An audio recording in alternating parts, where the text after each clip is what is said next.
longest running setup shop on iRacing.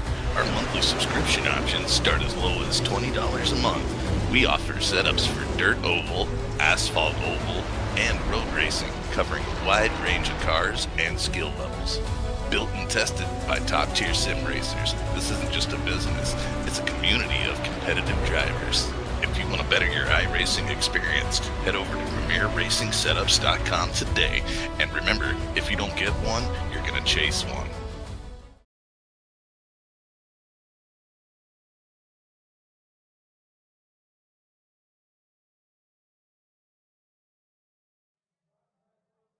We welcome you to coverage of the NASRA DSR Electric Truck Series. We have already got Season 7 underway after last week's wild race in Daytona. Well, Super Speedway on steroids again as Echo Park Speedway, Atlanta is where we are. This is Jacob Reeves' home track as well. We welcome you to coverage of tonight's That Towing Company 200 on the NASRA 360 Racing Network. And for those that are listening on the radio at CRN, and we are CRN.com, 87.9 FM. There's a look at the upcoming schedule. Atlanta tonight, Auto Club next week, Charlotte to wrap up to kick off the month of May. Jacob Reeves, I'm Wesley Outland. Finkelstein Hopton on production. And Jacob, we're ready to go at the ATL. It's a place you love. You won here before. I always love to point that out here on these NASRA broadcasts because that was the only win that I had in my NASRA career, but by God, I won one, and it was right here in Atlanta here at this Super Speedway. Love this place. It's going to be a good one here to decide it. Let's get it started. Starting lineup is ready to roll on the pole. Peyton Hubbard in the 31. Adam Newton on the outside of the DSR Electric. Number 19 from Hillsborough, North Carolina. Joey Stiers, alongside Taylor Peacock. He's got the King Richard Petty in a picture with him right there. Row number 2. Row 3, we'll find Raul Alvis, the rookie driver from Texas, and Andrew Harris alongside.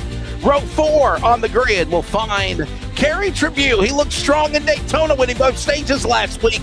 Lucas Lyons from Kentucky on the outside. And your top 10, Jacob, row number 5, we'll find the drivers of Stephen Thomas and Justin White from Tennessee, ready to go in the Cops Deuce. Absolutely. Row 6 going to find Hunter Parsons in the 91 to his outside, defending DSR Electric Truck Series champion, Mr. Matt Cherry from good old Kentucky. See if he can do it here down south. Brian Shue, Holla Daddy, good old Super Speedway. See what he can do here tonight in Atlanta. Craig Schroeder rolling off for P14 outside of row number 7. Row 8, you got to find Phil Pappas, 88. And the Spice Man all the way up north from old Canada. Spice Man Chris Sentiment outside row 8 in P16. Row 9 is Jonathan Cofield off with Munford, Alabama. Roll on P17. And gotta point it out, the man that I beat by a damn eyelash, Chris Blanchard. He'll be starting out right here on the outside of row number 9. Row 10, the boss, Brady LaBeouf. Zach Hartwig making it up the top 20. For Brady LaBeouf, good to see him back again. Blake Lothian and Peyton Johnson make up row number 11.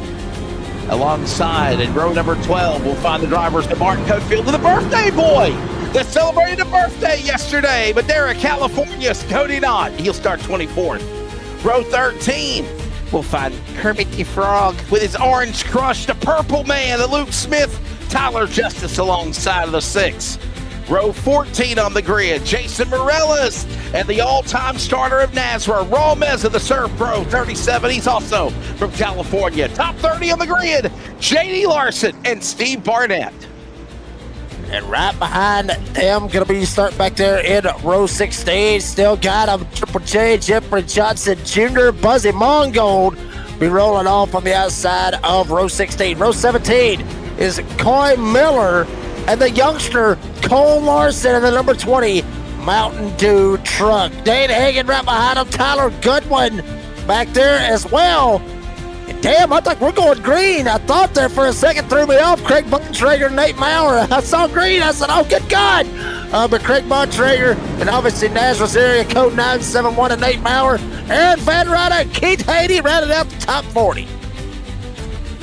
We're not done yet. Shane Scott, TJ Lee will make up the next row.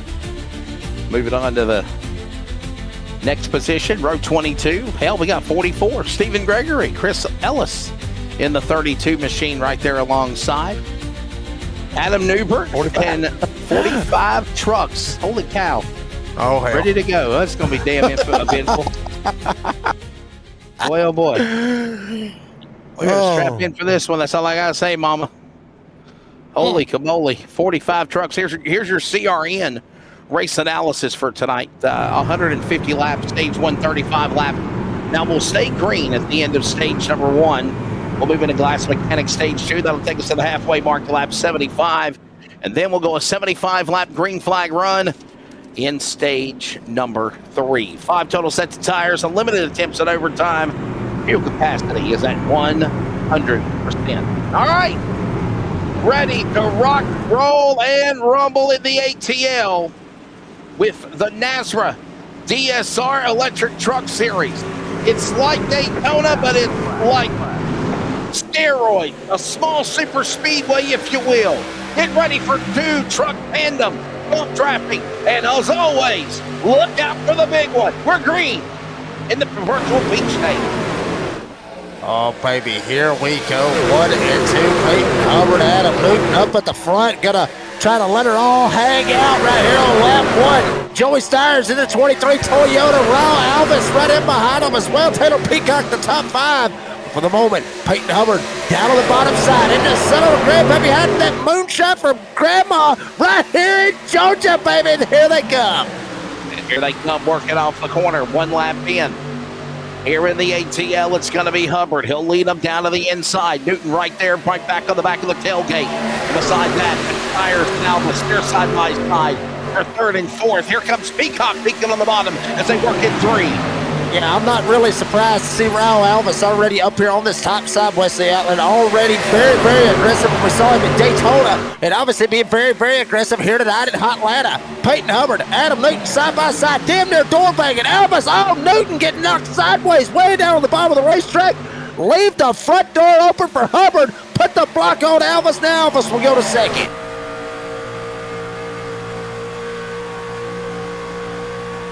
Peyton Hubbard right now leading in the early going as they send it off into turn number 3 and 4.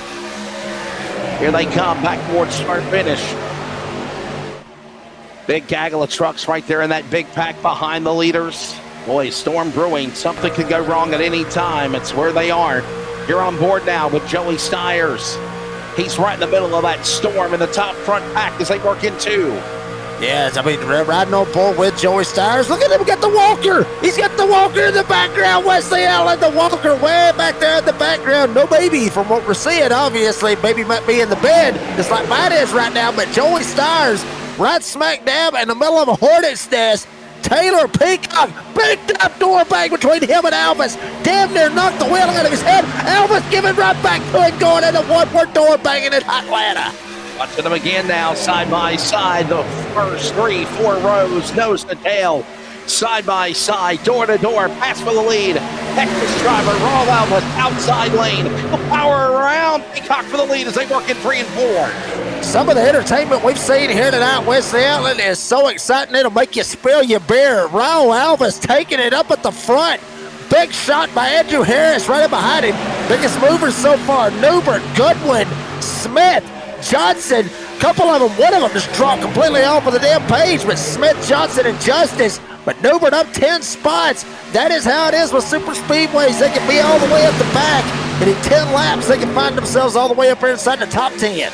And remember that obviously this is stage 1 for 35 laps. When they finish the stage, unless there's a natural caution on its own, we'll stay under the green flag. And we'll move into glass mechanic stage 2. Right now, Alvis, high side. He's the leader.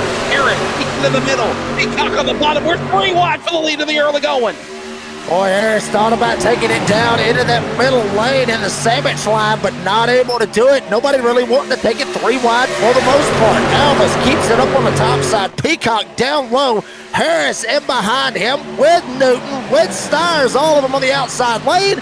And then you got Peacock down there on the bottom side. Looked like he had Hubbard. Looked like he had Lyons. Looked like he had Thomas. All of them working their way into turn 1 and 2. Alvis now pushing on the outside lane, making that top side work for the moment. Harris on the bottom now with the help of Peacock as well as Gregory. Hubbard's there. All these guys stay in line as they thunder off turn 4. Look who's poking out of line. It's Lyons. He thought about it for a minute, but then he gets right back in that shuffle on the inside lane. Well, what goes on? Alvis piles up the lead on the outside of the bank and into 1. Alvis trying to keep it going, keep that momentum rocking and rolling. Lyons now way back here, the top running Dodge Ram out of all of them right now in the field. Hit the like, hit the subscribe if you love it here tonight at NASRA 360 Racing Network in Hotlanta. Alvis, Harris battling it out. Hubbard up here, Newton, all of them up here battling it out. Light goes on, finding the sun, working back into the corner as it starts to peek behind the billboards, if you will, once they climb into turn 1 and 2 as shade. And then they work back into sunlight and day conditions on the back straightaway. The rest of the way to the racetrack, it is all daylight. Shadow, that could really be kind of a problem for some of these trucks handling-wise if they don't get the right setup. Temperature down below, 81 degrees, 27 Celsius. That's the track temp. The ambient sim temp is 72 degrees. Clear condition. It's a wad of traffic for the lead in turn 1.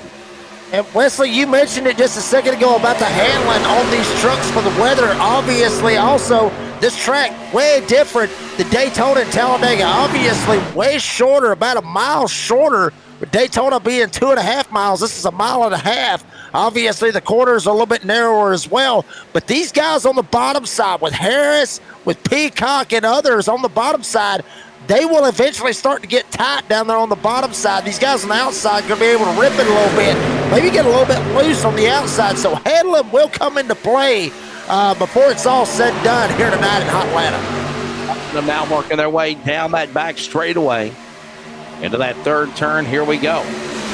That's now Albert working the top of the banking. Here comes now Newton with some company on the inside. That's Harris. He'll give him a shove. He'll let him know he's there. Peacock and Stiers also watching along. Door to door now as they go back into turn 1. Watch that shuffle on the line.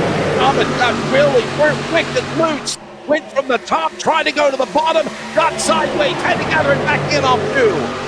Yeah, Stephen Thomas getting big time wiggly right there. Might have scared the hell out of Lucas Lyons right in behind him. He had to get out of the gas. Now you start to see everybody kind of migrating up there to that top. Like I was talking about earlier, West Allen, that inside lane, if these guys on the outside start to pinch them down, it's going to make these guys on the inside have to get out of the gas more and have to turn the wheel just to try to keep it down on the bottom. So they're going to end up having to get out of the gas because they're going to start to get tighter. Guys up on the outside, they're going to be able to rip it a little bit. Rip it good right here. Whoa, Thomas still sideways. That outside lane will start to get these trucks more and more freer as the night goes along. So it's really about where you want to be at. Do you want to be on the free side or do you want to be on the tight side?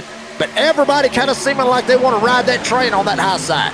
Just getting started here in Atlanta. 15 laps in, 20 to go in stage number 1. Your top 5 right now is Raw Albert, Adam Newton, Joey Stiers, Andrew Harris, Peyton Hubbard, and we got a caution. Trouble on the racetrack. We got a caution out over the Speedway. Looks like maybe Brian Chu and the 13 of Tyler Goodwin have got collected in this. Man, hate to see it for the Holiday getting involved in this one as well.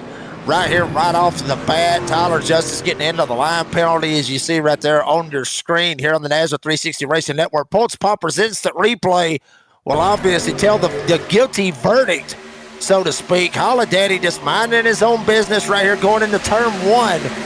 We'll see kind of what happens right here and where it all pops off.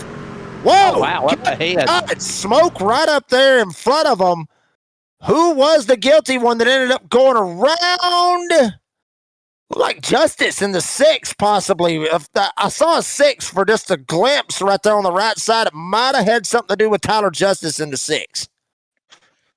Yeah, I'm thinking either Tyler Justice. It looked like an orange and black truck that also might have got a piece of it also. The 6 I think is who you're referring to, of Tyler Justice. Watch this again, as that is right behind Kermit. Damn, up ahead, there's trouble.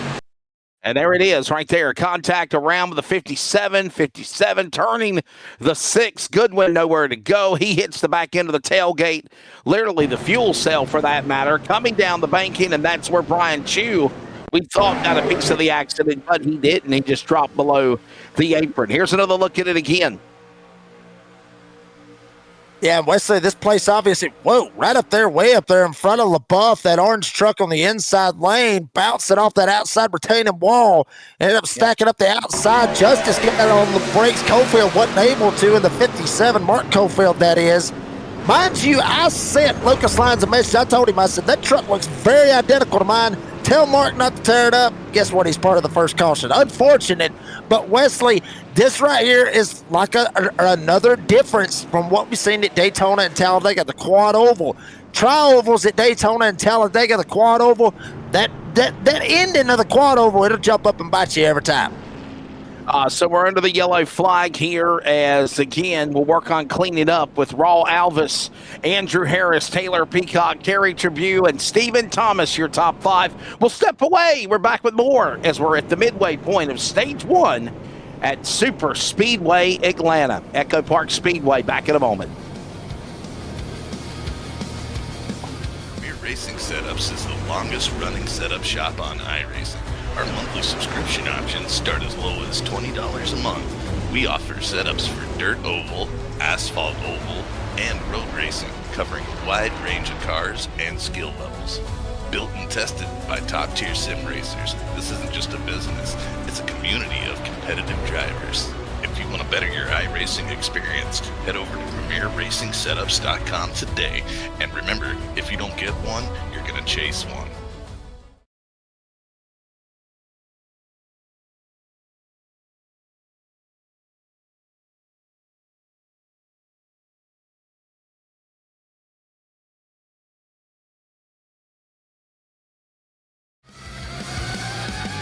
We now pause for station identification.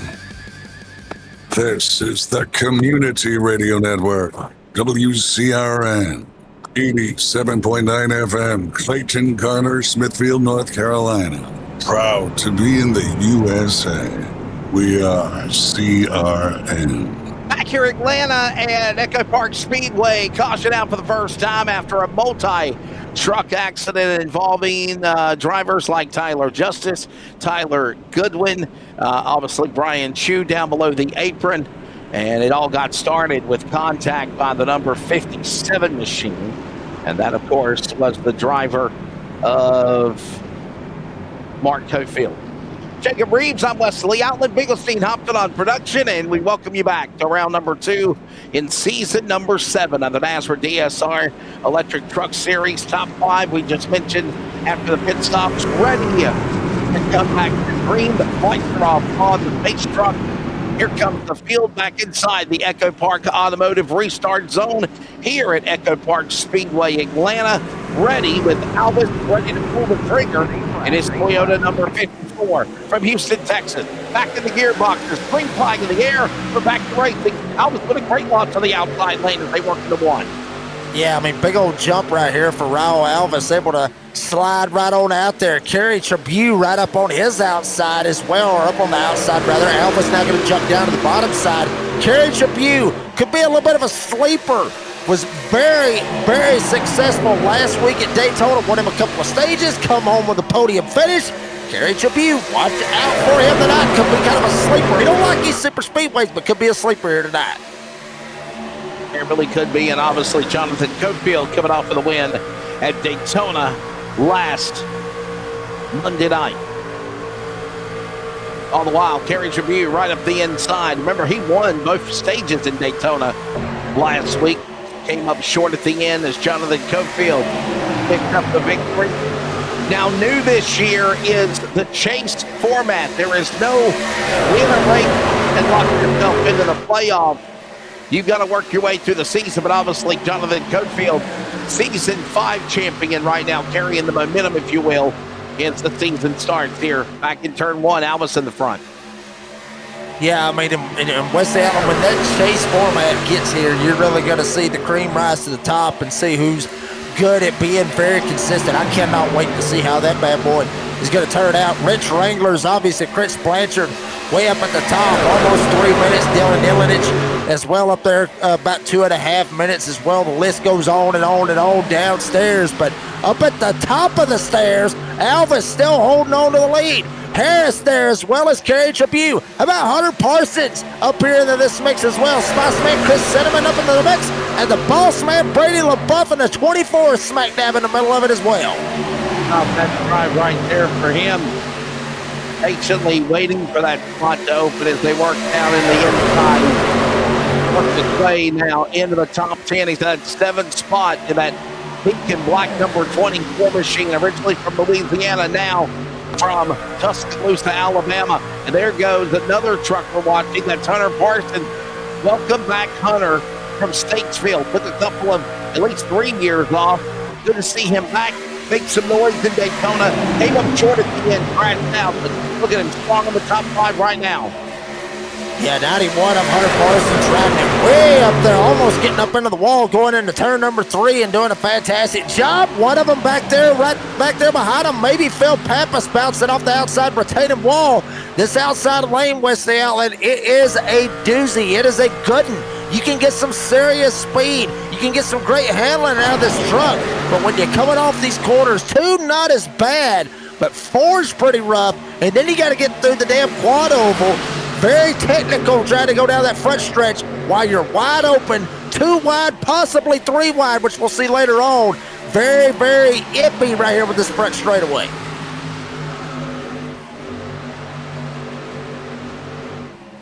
Side by side. 2, 3, 4 rows. Here we got a truck sideways. Hold on to it. He got a little loose. He's still locking it up. That's the birthday boy yesterday, Cody Knott. And this is going to trigger a caution. I want to say that's kind of well, I didn't realize we had a truck turning in the wrong direction also. Cody Knott in another truck spun out there. And we have a caution now, lap 25. Cody Knott. And then he collected Chris Blanchard and Chris Ellis. The 3 C's to NASRA involved in this one. Cody, Chris, and Chris. Watch this. Yeah, look like Raul Meza and others way up the hill, getting a little bit sideways. You see others right there trying to lock it down. Cody Knott locks it down, literally almost got tagged in the back end by one driver. Then gasses up, almost gets T-boned at the same time. Just trying to get going. You see Ellis back there already, the one that got turned around. But it started just a little bit up the hill or up the road, give or take, from Cody Knott. Here it is, Matt Cherry, Jonathan Cofield right here, smack dab in the middle of this, defending the past 2 seasons champions right here getting mixed up. Meza trying to hold on to it. You got a couple others Hubbard up into the wall as well. And all that stack up, just kind of accordioned on back with Cody Knott going around as well as Chris Ellis. And let's see what happened to Chris Ellis. This is Chris Blanchard. And that's how Ellis got turned around. And the Gregory got a piece of it also. Stephen Gregory. He's able to roll away, though. Here tonight in that towing company at Atlanta. Watch this one more time. This is Ellis. That's what happened to him. He punted Gregory. Jason Morales, right side driver door or passenger door hooks the 32 of Ellis around, and around goes those guys. So there you go. There's what happened. Yeah, and Wesley, that right there, I mean, it's hard to call that an ARCA break. You know what? Screw it. I'm going to call it an ARCA break on Chris Ellis a little bit right there. I mean, there's something going on up there at the front. I mean, maybe we can get a ride on board with Ellis and just see how bad of an ARCA break it really was, because I think he had enough time to go ahead and lock that bad boy down. He's getting the EOL and getting set to the end of the line. So obviously, race director might not be too happy about that. We'll check it out right here. Pulse Poppers instant replay. You see smoke. You see smoke. You see smoke. Too late. I mean, he had time. He had time to lock the damn thing down, and then Morales ends up trying to go around Gregory and ends up spinning him around. But he had time to lock it down. A way to go. I don't think he had nowhere to go. You're right, nowhere to go, and it happened so quick. So there you go.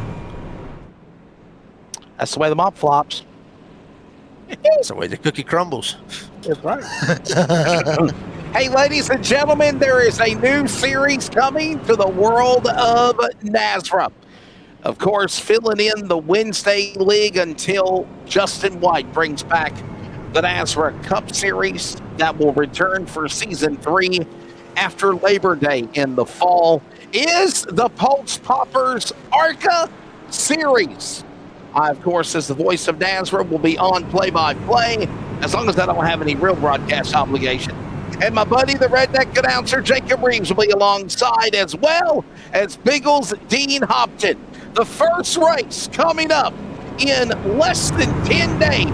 That is April the 29th, next Wednesday night, qualifying night at Daytona.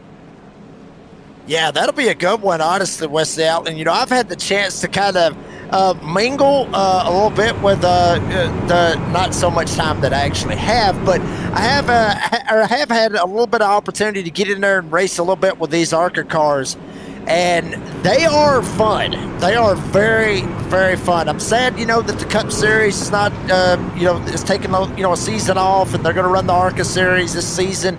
I am sad to see the Cup cars kind of go away for a little bit. But I mean, they ran their season. He's just taking off. He needs a break. He needs a break. Yeah. I mean, I agree. You know, give him a break. You know, let him get out here and try to race for a championship with DSR. I agree. But the ARCA Series, folks, watch out for these cars right here. I think you're gonna see something pretty special on the Wednesday night series. Make sure you tune in Wednesday nights, 9 p.m. Eastern time. Here we go, back to green. Less than 7 laps remaining here in stage 1. Remember, no caution. We move into stage 2 under green flag conditions. And look at this now. LaBeouf powers around Harris, trying to get the third. Going after Peacock to the lead at 1,002. Yeah, Peacock trying to make some Luke Smith come at the front, possibly going around in the 80s, in the 27 rather. He's 83 on Friday nights, but 27 here tonight on Monday nights. Able to straighten it back out. Hell of a save. Miss Piggy would be proud. Green flag still out. Alva still holding on to the lead. Peacock there. Here comes Stephen Thomas in the 44. Just caught a little glimpse of that. Just a glimpse, and he was able to save it. Hell, even the smoke ain't been cleared yet. Now the back straightaway now into turn 3. Here comes now Stephen Thomas. The 44 battles the 54. And they're side by side as they work their way off of 4 again. And look who is behind Stephen Thomas. 33 of Jeffrey Johnson right here behind him. Got his very first career win in NASRA last season at the cutoff race at Talladega. Jeffrey Johnson up 27 spots, the biggest mover. Hell, look at the numbers right there. There's a lot of them up big spots as well. But Jeffrey Johnson smack dab up here in the battle for the stage 1 win with 5 coming to 4 to go.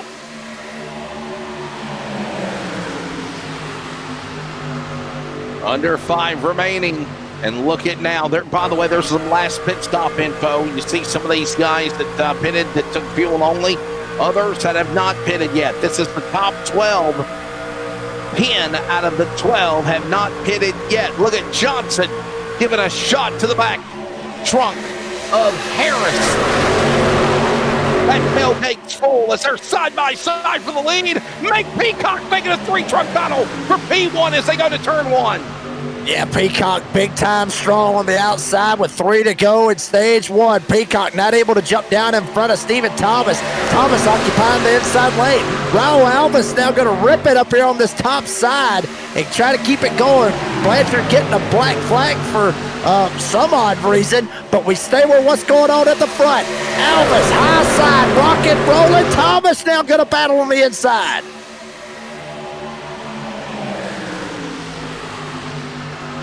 Keeping that momentum as they work back into the corner. Final laps remaining here at the ATL at Echo Park. There goes Thomas. Got some help. He's got a push. That's the machine on the inside. Open the door. That's Johnson. How about Johnson, man, quietly climbing in to the top front pack. They come to the line here, Jacob Reeves. We got one to go in stage one.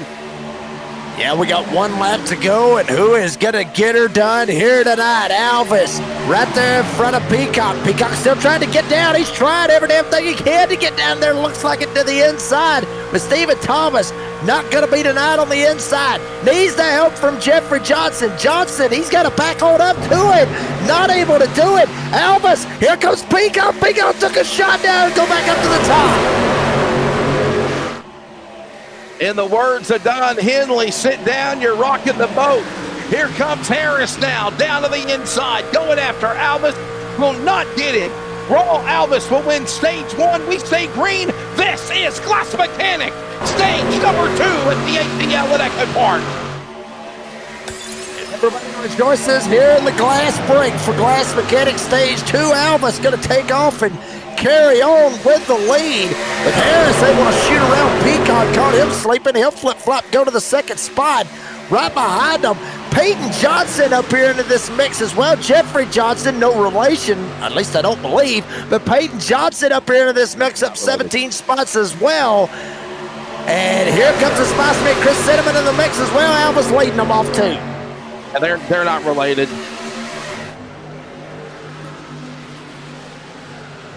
They might be. Who knows? No, they're not. They're not related. They're not relations. As Alvis, by the way, the man out of Houston, Texas. And what a solid run for this guy, or Dallas, Texas, actually. Alvis having the opportunity to show his promise.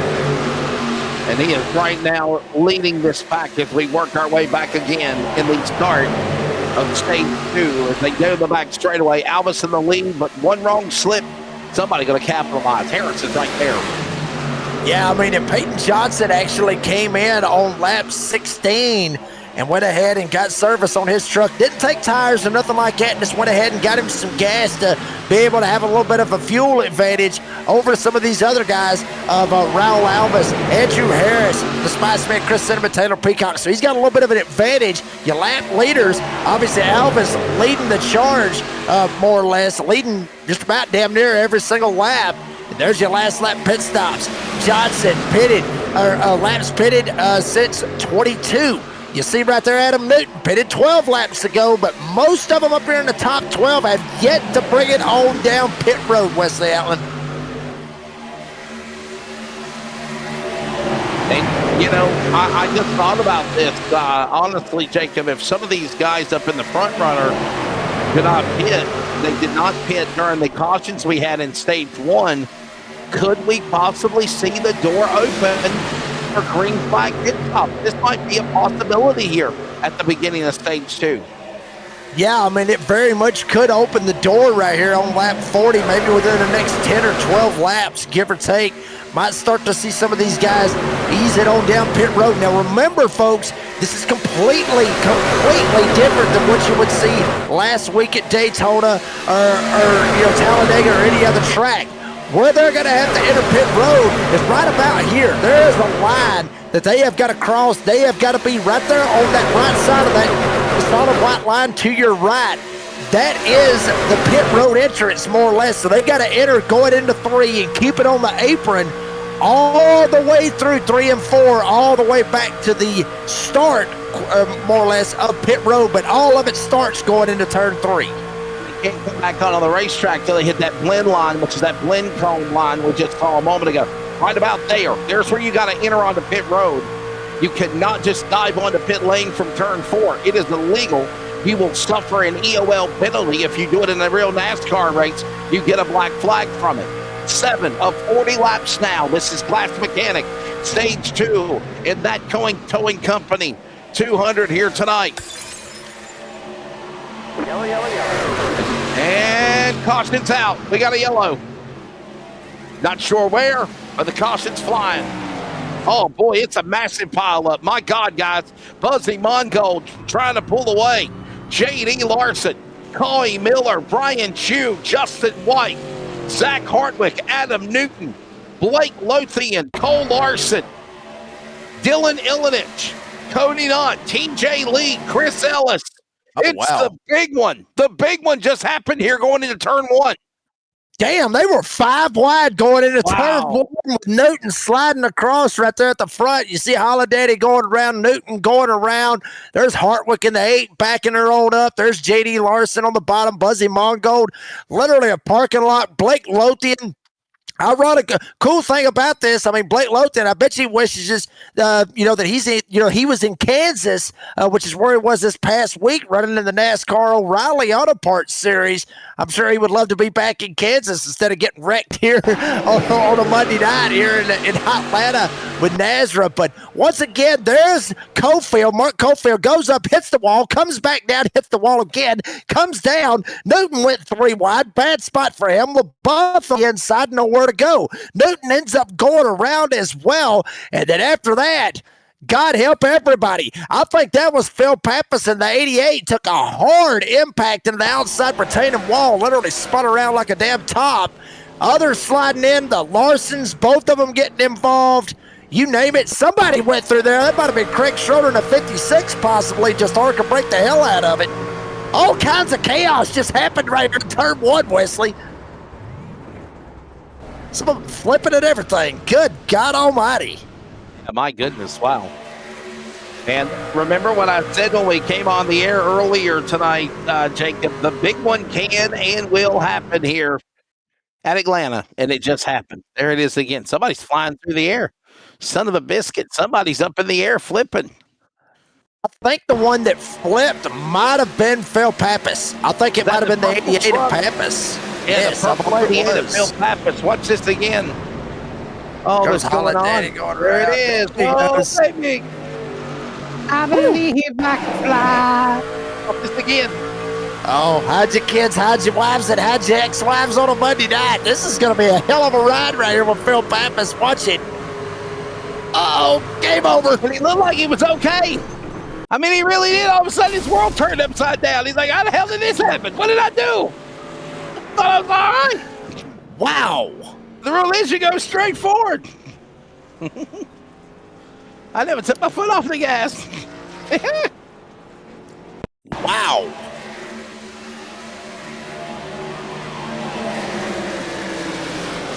Another angle in real time.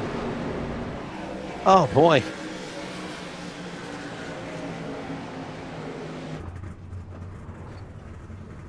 That's kind of a parking lot party you don't want to be a part of.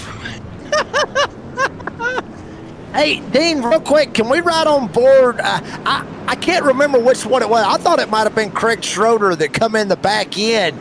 Somebody went wide open behind them and just absolutely arc-a-break the hell out of every bit of this. I think it might have been Craig Schroeder, but somebody caught the the tail end of it and was just hauling the mail and absolutely just drove straight through there and just annihilated the outside retaining wall. It looked like Schroeder, possibly Schroeder. Well, I thought he hit the wall harder than that. He damn near made it through there, though. I'll give him that, but I thought he went through there a lot faster than what he did. Is there ever a way where we'll be able to ban ARCA braking, Jacob? Is that something that could be done? Or, I mean, maybe they could, maybe not. But you know what? To be honest with you, Wesley, don't ban it. Hell, I mean, it's bad, for everybody else. But how can?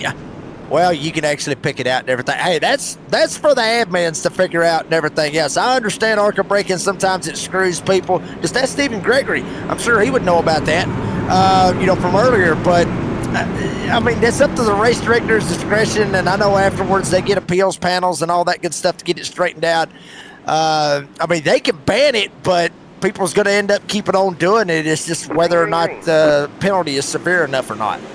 Back it away, green flag. Here at the Echo Park Speedway in Atlanta, and look at Parsons. Whoa, man, he's kind of stuck in a rock and a hard place. He tried to tuck in line, carry Tribute through the block. Lyons, the leader, had to basically get on the binder, and then the outside lane swallowed up on Lyons as well. He had nowhere to go. Really fighting for a spot. Yeah, Mark Cofield getting busted for a black flag. Saw him right there dipping down below the double red and white lines. And Kerry Tribute taking a shot now right up there in front of him, riding on board with Buzzy Mongo. Got Nordschleife back there in the back. Got it lit up purple now. Hell, it was red, it was yellow, it was green.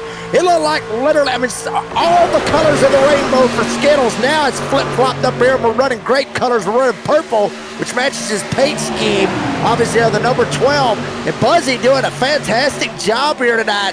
Currently up 26 spots up here inside the top 10. Right in behind the battle between Kerry Tribute and Lucas Lyons for the lead. It is the That Going Company 230. We're in Glass Mechanics stage number 2, and we are closing in on 1/3 of the way completed for a 150-lap race.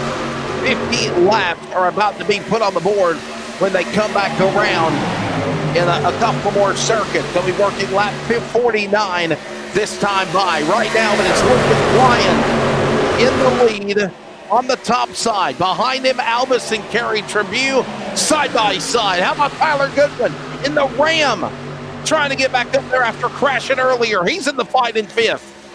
Yeah, and the biggest mover in the field as of right now, Wesley Outlet, up 32 spots, is that number 13 Ram of Tyler Goodwin. Make it 33 as he'll go to the 3rd spot.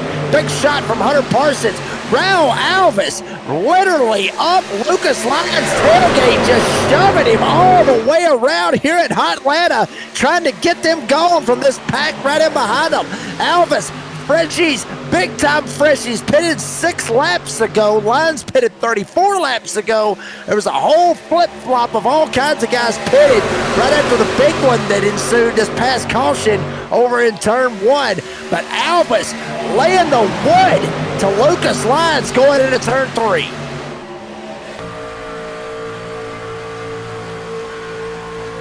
Kerry Tribute, 7 on the inside. Mongold there as well in the 12. Remember, I was talking about a couple of weeks ago in qualifying night at Daytona as the front leaders bang wheels. Look at this.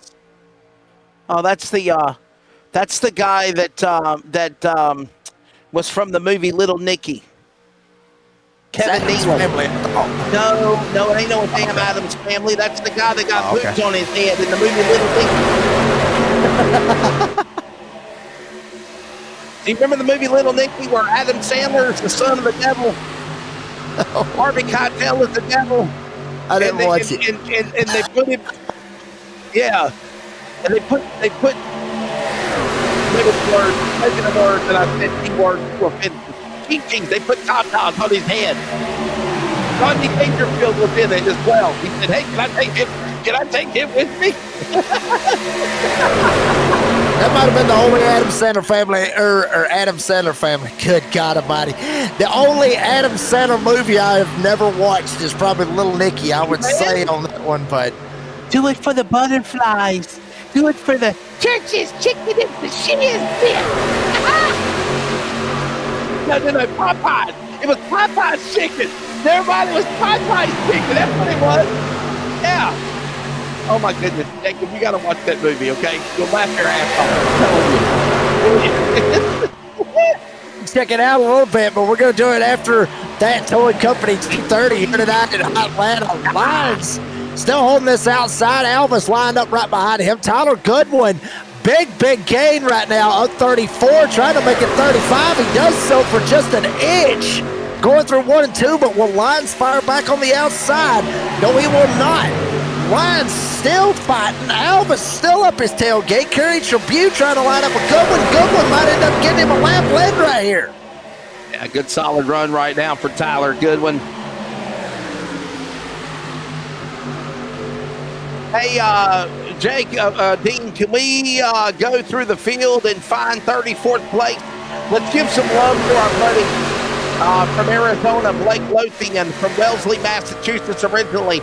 There's Blake Lothian. Ladies and gentlemen, if people don't know, he actually competes now in real racing competition. A couple of years ago, he was running late models and pro late models and the car store.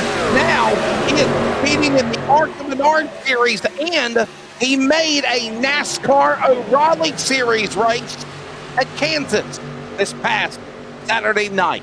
That is Blake Lothian. And how cool is it to run iRacing NASRA right after running the real car. Yeah, I mean, that is crazy right there. Obviously, no, we're not talking about SVG. But anyway, I mean, Blake Lothian, obviously, I've been following Blake a little bit on the Saturday NASCAR O'Reilly Auto Parts Series. I've been watching how he's been doing, and I've been following him on social media. Obviously, Wes Outland, he's learning the trade. He's getting in there. He's very thankful, very, very thankful for the opportunities that he's getting with NASCAR and the O'Reilly Auto Parts Series. And I wish him nothing but the best, and hopefully he can get up there with him an O'Reilly Auto Parts Series win. And Blake, if you're listening to this, think about some of us. Think about some of us with a podcast that we never put out anymore. We'll be glad to bring you back if we ever put out another damn episode. We'll be happy to bring you back and have a talk with you. Bring back the door back and down, and we gonna kick the damn door down. Oh, 25 of 40 laps in stage number 2 now. There's Buzzy. Buzzy's rocking his Carolina Hurricanes hat. It's hockey season. We love hockey. Look at that. Jacob, he got on his Hurricane hat. He's got on his Hurricane jersey. And something happened to Jeffrey Johnson. Oh no, below the line. Problems for 33. Yeah, Jeffrey Johnson way down below the racetrack, jumping on out of line. Everybody able to gas up and get around him. Something amiss on the 33, but for the most part, Tyler Goodwin up here as well. And Wesley, you mentioned hockey. Yeah, hockey's cool and everything, but hey, the fights in hockey, it's even better. I love watching them when they get knocked down, drag out. That's what they need to do in NASCAR. Let them go ahead and throw some punches, and then one of them goes to the ground, then you stop it. Love it. And by the way, for my buddy that are Hurricane fans, right now the game is tied at 2-all. Carolina came out of the gate with strong momentum, and they led 2-0 at the end of the first period. In period 2, Ottawa was able to cut it down to a tie, and it's 2-2 now with under 14 minutes left to go in regulation, third period. You ain't watching no damn hockey in Australia, Dean. What are you doing? Well, cover your ears, everybody. Cover your ears. We love hockey. We love racing. So there you go. Up into the wall, big tag, getting set sideways. Save it. Raul Alvis getting into the back door of him, knocking him up the racetrack. Parsons shoots up the hill, and Wesley, I will say this, Alvis being a rookie into this series and having tangled with Hunter Parsons might not be the one you really want to tick off at this point. Parsons is rough in the sheet metal. Watch for Alvis right here. Watch maybe a little bit of door banging. Hunter Parsons may try to go back after him. Damn it, he almost made it work. Somehow. What a save, and we're seeing the talents of what we already remember from Hunter Parsons of the past. He might have not have got along with a lot of people. There might have been some beef along the way in the past, but Hunter Parsons is still a talented guy that takes some crazy moments on the track, and he's doing it right here again tonight. And I'll be honest with you, I think we have a different driver in Hunter Parsons now as well. We'll find out when he catches Alvis right here. We'll see what he's got. We'll see if he's straightened himself out but I mean, Alvis did shove him and hit him so damn hard in the corner it knocked him sideways and sent him up into the wall. So Parsons may be a little bit iffy about that, and I thought he actually tried to brake check him going down the backstretch. So still early, Wesley, still early. I mean, what, 90, 80 laps to go right here. Don't do nothing crazy. I mean, let's take it easy. LaBeouf ain't taking it easy. By God, 24, roll tide. LaBeouf trying to go to the front. Roll tide, roll. Here comes Brady. You can put New Orleans all the hell you want to, but you ain't from that area. You're from Tuscaloosa now, buddy. Tuscaloosa, Alabama, okay? Don't hate. LaBeouf now to the lead. Season 2 champion, the boss of NASRA, up in front in P1. Yeah, don't hate, appreciate with a 24, keeping it up in the front, but it ain't over yet. Tyler Goodwin, highest running Ram here in the field. Next one behind him is Jonathan Cofield in the 58. You see him up there on the outside, right in behind Stephen Thomas and Taylor Peacock. So Cofield up here into this mix, trying to go for 2 in a row. Won at Daytona last week. Still a long way to go, but we got 8 laps left here in stage 2, presented by the Glass Mechanic.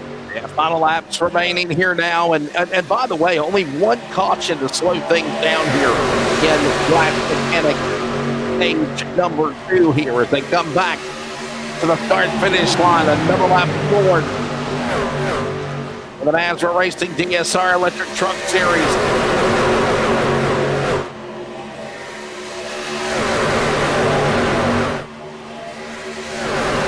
Thanks to that towing company out of now Pelham, New Hampshire. That's the new sponsor. Used to be called Blanchard's Motor Recovery. And look at this big gaggle of traffic. All these guys in the top 25 behind the leader, they are in it to win it for stage number 2 there, Jacob, all 4. Wow. Yeah, I mean, and Wesley, you know, we were talking about this a second ago as we got a lap truck jumping on down, letting everybody skedaddle right on past. But Wesley, we were talking about it. We saw like 45 trucks on the grid tonight on a mile and a half right here in Atlanta. And I'll be honest with you, it kind of scared the hell out of me. I was sitting there thinking, oh, wow, this is going to be rough. This is going to be rough. I might have just jinxed us, or I might be jinxing this right here, fixing to say what I'm fixing to say. So far, this has been a hell of a race right here. We haven't seen a whole lot of cautions, but I might have just screwed this because there it is right there. 100 Parsons. Man, damn. Why did you say something, Jacob? Why? What's the odds in that? What's the odds in that? Because we are entertainers. Our job is to entertain, as Dean always says. It looked like Meza might have come up into Newbert. Newbert come up and got Parsons right there. At least that's what it looked like. Yep, look at that. Hunter Parsons. That's Newbert on the inside. By the way, that's the inaugural series champion back after a long hiatus. Raw Meza door slams Newbert. Newbert into the 91 of Parsons. I don't think there's a lot of serious damage on Parsons' truck. He should be able to be okay. Now here's my thing, Jacob, and that's what we were talking about earlier. How does Hunter Parsons return from this, right? We've seen frustration settle in the past with him, and he'd do something crazy or get caught up in an accident because he's mad. How do you regroup? How do you adapt from this and continue to press on? That's what we're going to have to see out of Hunter Parsons in the 91 from Statesville when we come back for a restart here. Yeah, I mean, we're really going to have to see how that ends up working out because, I mean, you think about it, it's not a win and you end situation anymore, Wesley Allen. Think about that. I mean, you've got to be consistent each and every week if you want to come out here and be the champion here with the DSR Electric Truck Series. And also, I believe Cops is going to adapt to that next season. I think the ARCA Series, they're doing it this season as well. This win and crap, that's out the door. All this drama and all that good stuff is out the door at this point, which thank God, I'm happy it is. But it will provide us with a true champion. Now, me thinking old school, I'm thinking like Mark Martin. I think we just need to do away with all the damn playoffs and chase and all that other stuff and just run it straight. But, I mean, if you got to have that little bit of a flair, throw the chase in there and see what happens. But he's going to have to get up on the high horse, and he's going to have to get going next week. He wrecked at Daytona. He's, pretty much wrecked here tonight. He has got to get on he has got to get up on the damn loud pedal and get something going. Because, next week's going to be Auto Club. And then you got Charlotte. Then you got a road course at Watkins Glen. So he's going to have to get up on the high horse, and he's got to get going if he wants to have a shot to at least make it up into, chase contention. Still a long way to go, but you might want to get up on that high horse and get some momentum going. And we are closing in on the final laps of stage number 2 as well. Remember, lights will go off on the pace truck. We're still on lap 72 of 75. Remember, lap 75 will be the caution because there will be a yellow at the end of stage number 2 presented by the Glass Mechanics. So with that being said, Brady LaBeouf currently in the lead. The Ram, not many Rams. Well, actually, I'll be honest, we're seeing some more Rams pop up on our entry list now. It was kind of sparse at first there, Jacob, but now we're seeing Tyler Goodwin in a Ram, Buzzy Mongold, Jonathan Cofield won in a Ram last week, by the way, at Daytona. Maybe that had a lot to do with it. Then, of course, you've got Steve Barnett in a Ram, Collie Miller, Aaron Van Rottel, Cody Don in a Ram, Jeffrey Johnson in a Ram, Lucas Lyons in a Ram, and not done yet, Dylan Helnich in a Ram as well. So, I mean, yeah, the Ram numbers entry lists are picking up.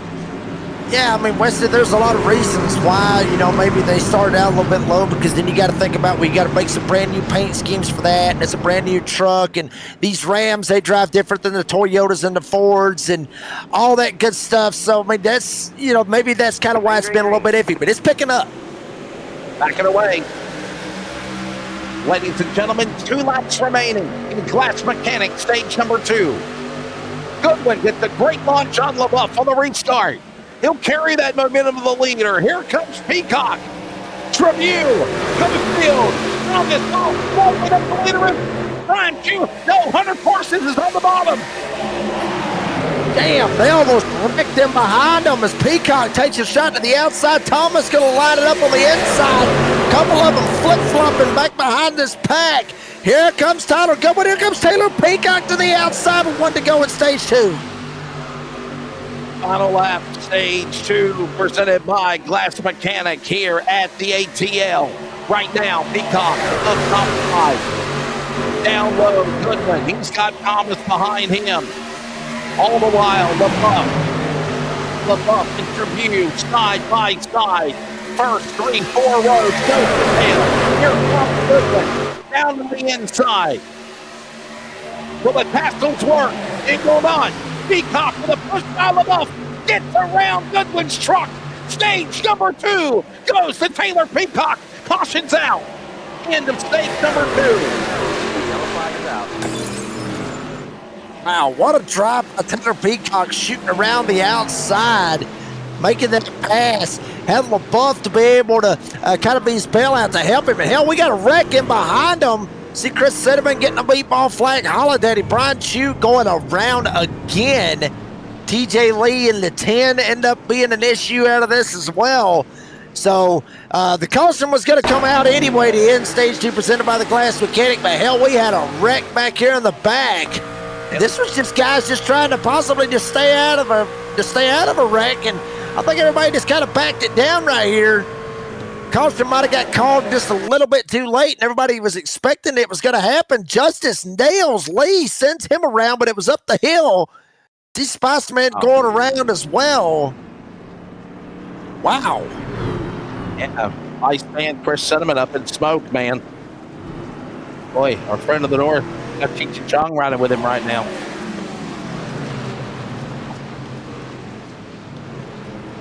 Watch Blanchard.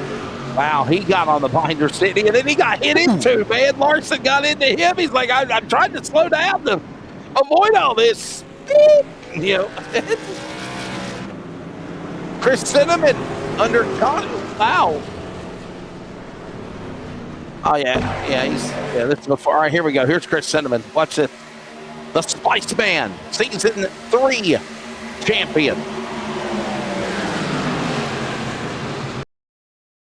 Damn, hell of a stack up. Boy. Wow, hard impact on the outside retaining wall. Harris getting a piece of it as well. Cinnamon just, I think it was just, I think everybody was just kind of just locking it down on that outside lane, was expecting the caution to come out. It might have come out a little bit later. So unfortunate out of that. Here's Brian Chu way behind it, trying to lock it down. Track's blocked. Damn near had it. He got tagged on the 10. Rolls down the hill and gets him in the back end and sends him around. Yeah, he got tagged by the 10. Oh boy.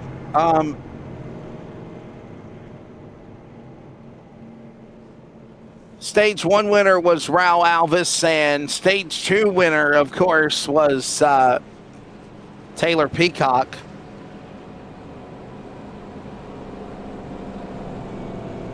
I'm trying to. Well, actually, yeah. Let's watch. Let's bring him in. Can we do that? Let's bring him in here real quickly. Bring them both Jacob. in here. Why not? Yeah, let's bring them both in here and knock out 2 birds with 1 stone. I'll grab an interview. You grab an interview. We're still under caution. Let's grab words first with our buddy Raul Alvis from Dallas. Raul, you having fun running NASRA with a good strong run? Trucks in the front. You're really making a good impression first time, Raul Alvis. What was the question? Yeah, it's fun. Yeah, it's a good time. I was going to say, Raul Alvis, buddy, win the first stage, and then obviously, just making a really good impression your first couple of races with the NASRA series. Yeah, it's been fun. Last week, I decided to stay out and get stage points, and I ran out of fuel. So this week, I decided to not get stage points and get fuel, and then I'm here. So, but it's fun. It's just have to protect the outside, protect the right side of the track. It's like impossible to pass, but I'll make it entertaining. Well, good luck. Getting ready to go back for a restart. Jacob Reeves is now standing by with Taylor Peacock, Stage 2 winner, presented by Glass Mechanic. Yeah, Taylor Peacock obviously coming around the outside, making it happen. Taylor, we know you're 1 to green from what it looks like right here, so we'll keep it brief with you, buddy. What's it going to take to survive here in Atlanta? Get the win right here at Hot Atlanta. You said it right there. Survive. Yeah. Just got to have a little luck on my side. I've been able to keep it. This is as far as back as I've been all day. 9th or 10th right here. So, going to make my way up front, miss the wrecks, and try to hold my track position. Hopefully talk to you guys later tonight. See what happens. Taylor Peacock, buddy, good luck the rest of the race. Try to keep her in one piece, keep it straight. Peacock, a former regular season points champion, but was not able to capitalize to make a run in the playoffs a couple of seasons ago. That was the year that the Spice Man, Chris Cinnamon, won the championship. Backing away, green flag, 71 laps to go here at Echo Park, Atlanta, as Alvis and Smith, yes, Kermit the Frog, Luke Smith is up to second, Jacob. He was spinning at the end of stage 2. Yeah, he damn sure was. And Luke Smith going for the lead down here by himself. No help to either one of them, Alvis or Smith. Now Smith down to the inside. Do it for Miss Piggy. Come on, Luke. Get it down there on the inside. He's not able to do it. Alvis going to fight hard back on the outside. But Smith is there. Now here comes the help. 971 NASRA's area code. Nate Maurer and Joe is with him as well. And how about Chris Ellis in the 32 up here in this as well? Alvis top side, working on the inside. Smith now to the bottom. He's got Maurer there. That's a name we haven't really mentioned in a long time. Nate Maurer right there behind Smith as Alvis has got the 32 of Ellis right on the outside behind him. They're side by side. 2, 3, 4, 5 rows, nose to tail as we move into the virtual Georgia night in the ATL in the darkness of Atlanta in 2. Oh, baby, when the lights come on here in hot Atlanta, that's when things get just a little bit wild, Wesley, and I got a feeling it's going to happen. Ironically enough, it's 69 laps to go. Luke Smith up here at the front, keeping it on the bottom, almost door banging with Alvis. Alvis trying to keep it there as well. Outside just formed up a little bit better. Cinnamon getting another meatball flag, but the outside formed up a little bit better with Ellis, with Johnson, with Meza inside lane. You got Maurer down here trying to help out as well. And others, oh, good God, Elvis just absolutely door banging everybody he can when he gets that outside.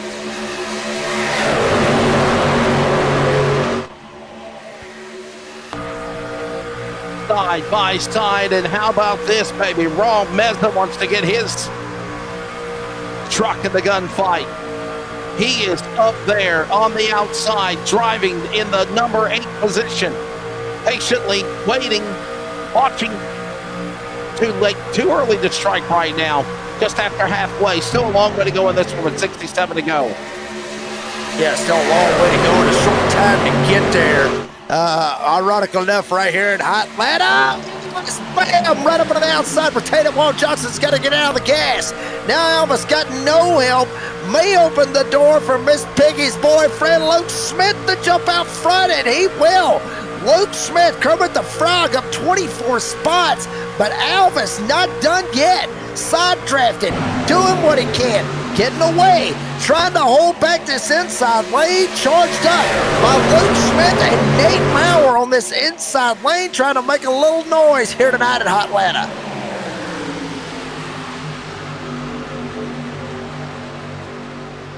Understanding Blake Lothian had some issues with taking time to fix repair. Rick Wrangler up now in the top 10. Blake Lothian, what a job. He is in the 6th, 7th spot right now, fighting with the leader. Here comes Smith for the bottom. Albus on the outside. It's first of all, Albus home they go.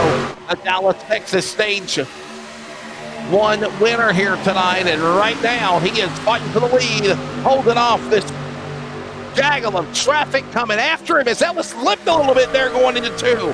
That could have been bad. 30 seconds a lap here at the 1.5-miler of Echo Park Speedway or Atlanta Motor Speedway, however you want to look at it. Laps are going by in a hurry, and obviously crunch time is right now. Luke Smith, Raul Alvis, Nate Maurer, Chris Ellis, and Blake Lothian up here into this mix, battling it out. Lothian down on the inside. Ellis once again bounces it off the outside potato wall. Peyton Johnson has got to be literally freaking out behind him. That is twice that Ellis has smacked the wall right in front of him, and the outside lane starting to die off. Man, sideways as they work off of 4. Here they come down, door to door. Albus and Smith and Maurer watching along. Lothian right there. He's up to 4th. All this happens as they work below the double yellow, the double white red line. Now Albus up top now as they work to get on 2. And Albus trying to do it all by himself. I mean, he had nobody lined up behind him. Now Ellis trying to get back up here into this after he's hit the wall a couple of times. Smith already starting to get a little bit tight down on the inside. Albus trying to pitch him down.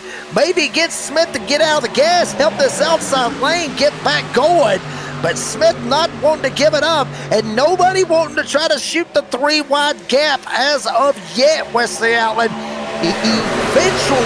Eventually, that high sideline right up against the outside rotated wall, high side tickler line, it will be filled with trucks. We will start to see some 3-wide movement. That is when the chaos is going to be kicking off.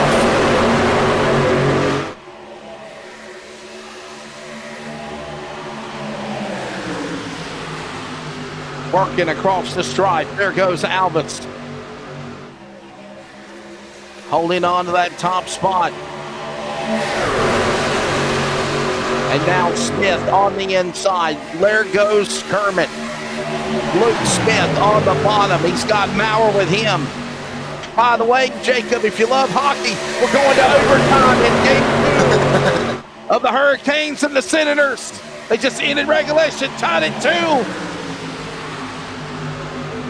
And now Smith on the bottom.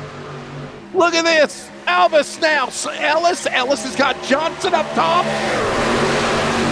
Lothian in the mix. Jacob, I'm loving these names that are new names, not regular names. Fighting it out here for the top spot to win here in Stage 3 at Atlanta. Yeah, we got a couple of new names up here, a couple of veterans up here into this mix. By the way, hockey, screw it.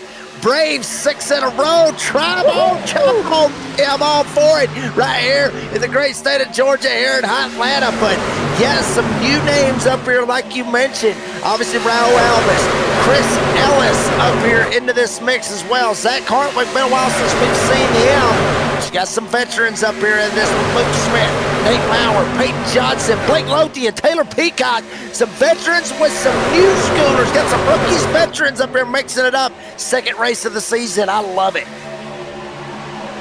And by the way, you know, our favorite team is the Atlanta Braves. Besides Boston Red Sox, they won the NFL.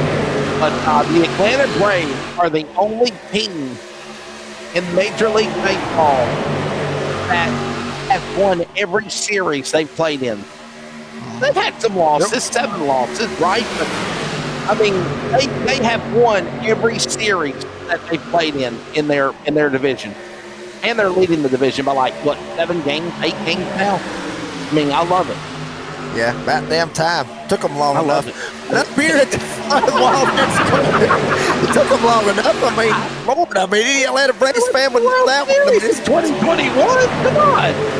That was 5 years ago. Hell, times have changed. Come on, Wesley. No. Let me give you a little lesson of what happens when you become a champion team, Jacob Reeves, and put it to the bank. These teams, when they dominate and they win championships, they're all of a sudden their good players get drafted, or they want more money. If they don't get more money, then they go into the damn transfer portal, and they want to go to another team. And it splits everybody up. That's my rant. That's my beat. You a damn because it's the truth. I should have known. Right here. I knew it was going to happen right here. Why I hit it. We got beef. Stop breaking the teams apart. Do what they want. I'll tell you this much. I hope right now nobody ends up breaking up this battle that we're seeing up here at the front with 54 to go. Here tonight, that towing company 230. This is a good one right here. I think that we are in store for. But like I said, Wesley, I don't want to. You know what? Screw it. I'm not going to say it, Dean. I'm going to shut up at this point. I want to see this go as green flag as we can. I swear. I'm not going to say it. I'm not going to say it. It's been a hell of a race so far. I am very, very surprised with 45 trucks here tonight. We've seen some great racing. And Chris Ellis, out of nowhere, saw him spin around a while ago. He was backwards off of turn 2. Chris Ellis was.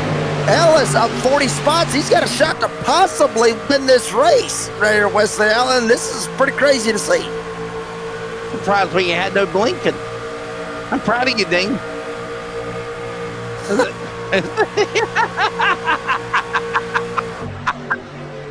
Oh. Kermit the Frog inside. There he goes. That's good. I'm proud of him. Not yelling at, touching at the screen anymore. Luke Smith on the bottom, Alvis up top, Bauer down inside. And we are closing in on 2/3 completed, heading to 50 laps to go here tonight at Atlanta Echo Park Speedway. It's like Daytona last week, but it's a lot smaller scale, but it feels like it's on steroids, Jake, because anything that could happen in Daytona can happen here in Atlanta in the blink of an eye and at a moment's notice. That's why I say it's a super speedway on steroids. Yeah, I mean, absolutely right. And there for like a split second, I see in the back, we're looking 3 wide. Actually, one of them bounced and clean off the damn wall, but the 3 wide is starting to kind of form up a little bit. You see it back here in the back. Obviously, you see Adam Newberg kind of stuck right here in the middle with Harris up top, Goodwin down low. Now you see Newton getting up here. Kerry Chapeau up here in this outside lane. 3 wide starting to form up right here, West Alabama, 50 laps to go. They're starting to see that this bottom and this middle lane is kind of being track blockers right now. You got to get it up on the outside, try to make it happen. Newton actually getting loose in the middle and still getting sideways, gets into Hubbard. Newton trying to hold on for all he's got. But everybody's going to have to, there is drivers like Kerry Chapeau and others that is going to start to ease up here, get up in this top lane and try to get it going because that is their only option. If they don't, they're just riding in line and nothing's going to happen. Kerry Chapeau now the only one trying to get the outside lane. But look at what he's getting out of it. Kerry Chapeau, oh, bouncing off the wall. Look what he did. Bouncing off of Brady LaBeouf. Brady LaBeouf in the grass, right through the grass, and gets back from the infield onto the race course. We're 4 wide, and somehow Brady is sideways. Oh, hold on, Brady. Oh, I bet you he is beat off tonight. Oh, my goodness. Kerry Chapeau, shame on you. Yep. I know one driver that's got beef. Wow. Buff, I believe Brady the Buff's got to have a little bit of beef. Ironically enough, that's his teammate, Kerry Trabue, out of that whole situation. But hey, I mean, he was trying to make it happen, and it just didn't stick. And LaBeouf's going to end up paying the price for it all, just being in the wrong place at the wrong time. He'll have to fight hard back up throughout the rest of the field to make it happen. Up front, though, everybody's kind of just stayed put, more or less. Smith's still on the bottom. Alva's still up top. They're still door banging a little bit with Maurer, with Ellis, with Lothian, with Johnson. That's the top 6. Peacock, Hartwick, Thomas, and Cofield rounded out the top 10. But all of that going on back there in the back, a little bit of 3 wide, all that going on with Wesley Allen. All of it up here at the front's kind of still been this double wide, still between this outside and this inside lane. Kerry Trabue did fall back to the top 20. But nothing like what happened to Brady LaBeouf, as now we got a battle for the lead. That is Alvis on the outside, pushed by Ellis, and Smith on the bottom. Some separation between Maurer and Barn and Lothian.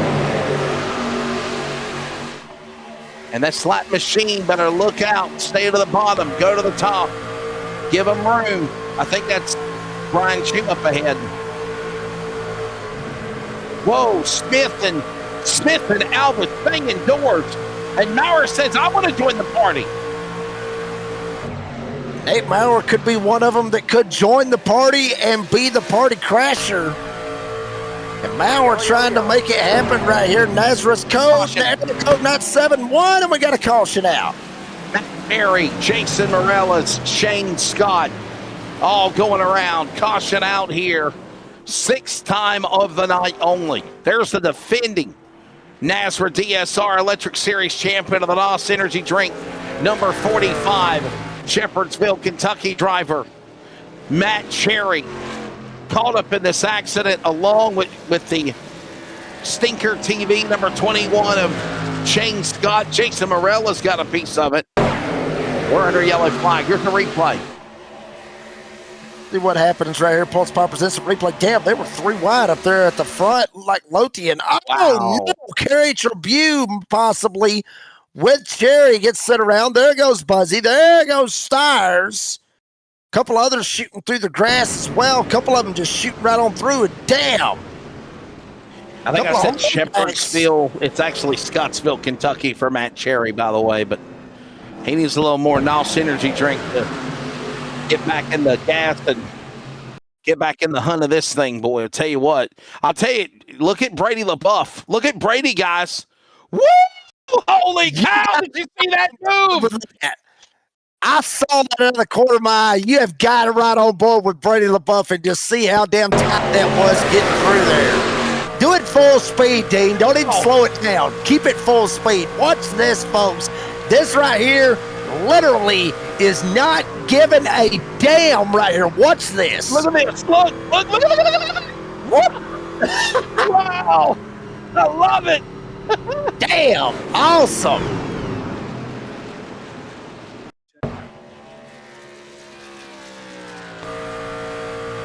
What is it that my buddy Andy Jankowiak said at Daytona at an ARCA race one time? He said, I'm not going to let my foot off the gas until I see Jesus. See, get under the checkered flag. That's what he's thinking. Until I see Jesus on the checkered flag. That's exactly what Brady LaBeouf just was doing, boy. Now, I bet it really scared the hell out of him when it happened, but, I mean, he just didn't care at that point. I mean, he was up there at the front. He wanted to try to get back up there, and he was either going to do it or he was going to crash out, and it paid off for him. No, we're not going to go to an ad break. I'm going to talk to Brady LaBeouf. Let's bring in Brady LaBeouf. Brady, it's the broadcast booth. You got a copy? Yeah, I got you, Wesley. What a save. First off, I got to ask you, your NASRA version of pass on the grass, if you will.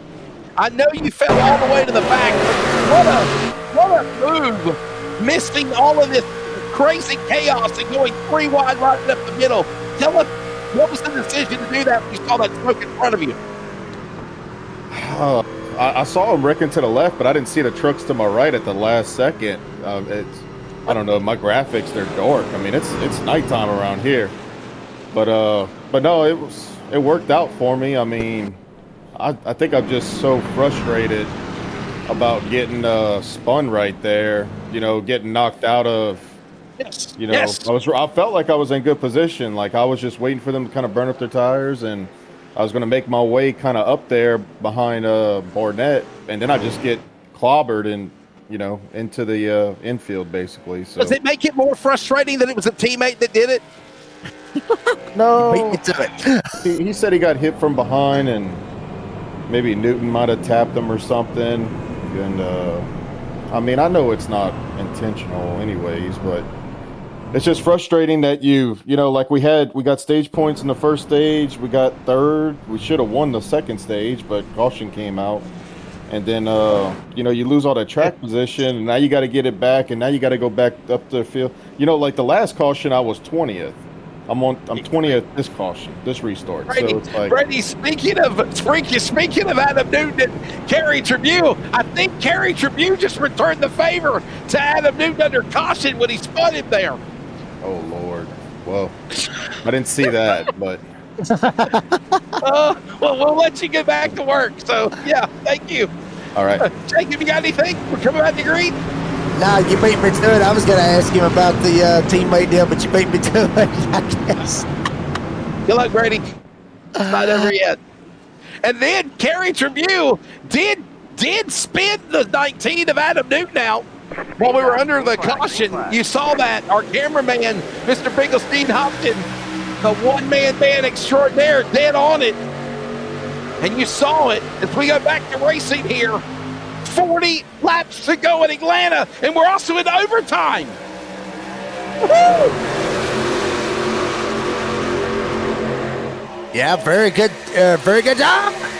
They try to throw blocks on Luke Smith. Good God almighty. 40 to go and already throwing blocks like that.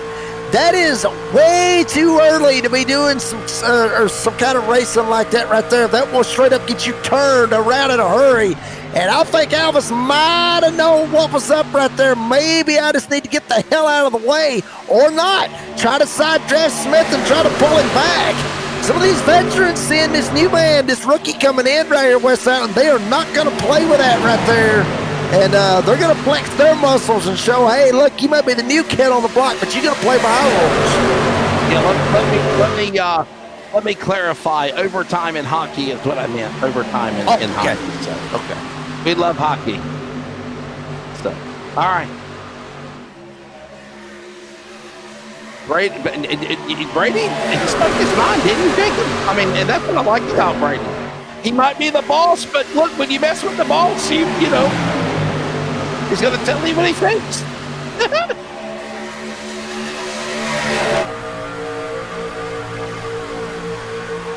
He's trying. I mean, literally. I mean, he's driving the hell out of that 24, trying to drive it back up here at the front and get up here. And up in the 17th spot is the wrecking behind him, Cole Larson. I just caught a glimpse of it in the 20, but they straightened it back out. I thought Larson sideways. Hell of a save by Larson. And we're going to stay green here with 37 to go. We're okay. Rock and roll, baby. Great Scott, Shane Scott, Stinker TV, number 21. Ah! By the way, look at Al. Man, I'm telling you, Jacob, look at this job by Raw Alvis, man. I mean, he come in the scene at Daytona qualifying night. First time running with us. Puts it on the pole. Had a great run in Daytona till the end. And now he's trying to do the same thing here. And I'll be honest with you, amongst everybody else up in the front of the pack, Raw Alvis has been the consistent truck of the night, being up there all night long. Way to go. Yeah, I mean, you are correct on that, Wes Allen. I mean, he has been up in the front. He's been very aggressive, though, out of that. I mean, you look right there, still trying to slide Luke Smith on back and try to pull some of this side draft, which obviously, I mean, it's not illegal. Nothing wrong. I mean, you can do that. That door banging right there is going to end up probably pissing somebody off before it's all said and done. But, I mean, mean, you're doing what you got to do. You want to try to get the advantage. You want to try to get out front and control both lanes. I get that and everything else. And, I can understand that maybe with, say, 10 to go, but you still got over 30 laps to go. Granted, we're going by 30 seconds a lap, but every little door bang that you do, every cutoff, every block that you do from here on out, it's just going to irritate these guys just more and more and more and more and more to where eventually they're going to say, screw it, and they're just going to end up shipping you and deal with the consequences later. Like I said, Alvis, he is fast. We saw him at Daytona. He has been very, very fast. But when you come in here and start messing with some of these veterans that's been around for a while, paid their dues and all that good stuff, even though you're fast, but you come in here and start messing with veterans that paid their dues, these veterans, they're going to gang up on you, and they're going to rip you a new one. We're not friends. We got beef when we don't got beef. 3-1. Look at power up the middle, baby. I see those DSR electric trucks starting to climb to the front. 3 or 4 in that pack right there. Yeah, there's a couple of them back there. I want to send a big shout out to DSR Electric for another year. I want to say this is what, their 4th year now, sponsoring the truck series for NASRA. Yeah, I mean, absolutely. Dan Gobble, obviously, great human being. Actually, I had him on the podcast on the Door Banging Download as well. So thank you very much, Dan, for everything that he does here with NASRA and with DSR and everything. And he's got some old boys up here into this mix up here. I see him down there. I look down there in the Discord chat. He's over there listening to kind of what's going on with these old boys. But Mauer and Thomas up here into this mix as well. It's going to get good right here. 30 to go. And all of them kind of, 2 of them up there, but still got some right there outside the top 10 that could mix it up and have a say in this thing when it's all said and done.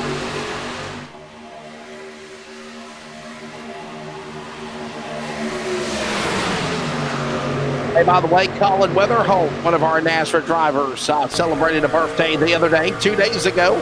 Happy birthday, Colin Weatherholt. Cody Knott celebrated a birthday. He's in a 31st right now. But hope you had a great birthday. I called him yesterday. And, Peacock! Yellow flag is out. Crashing, Goodwin involved. Caution out. 7th time, lap 121.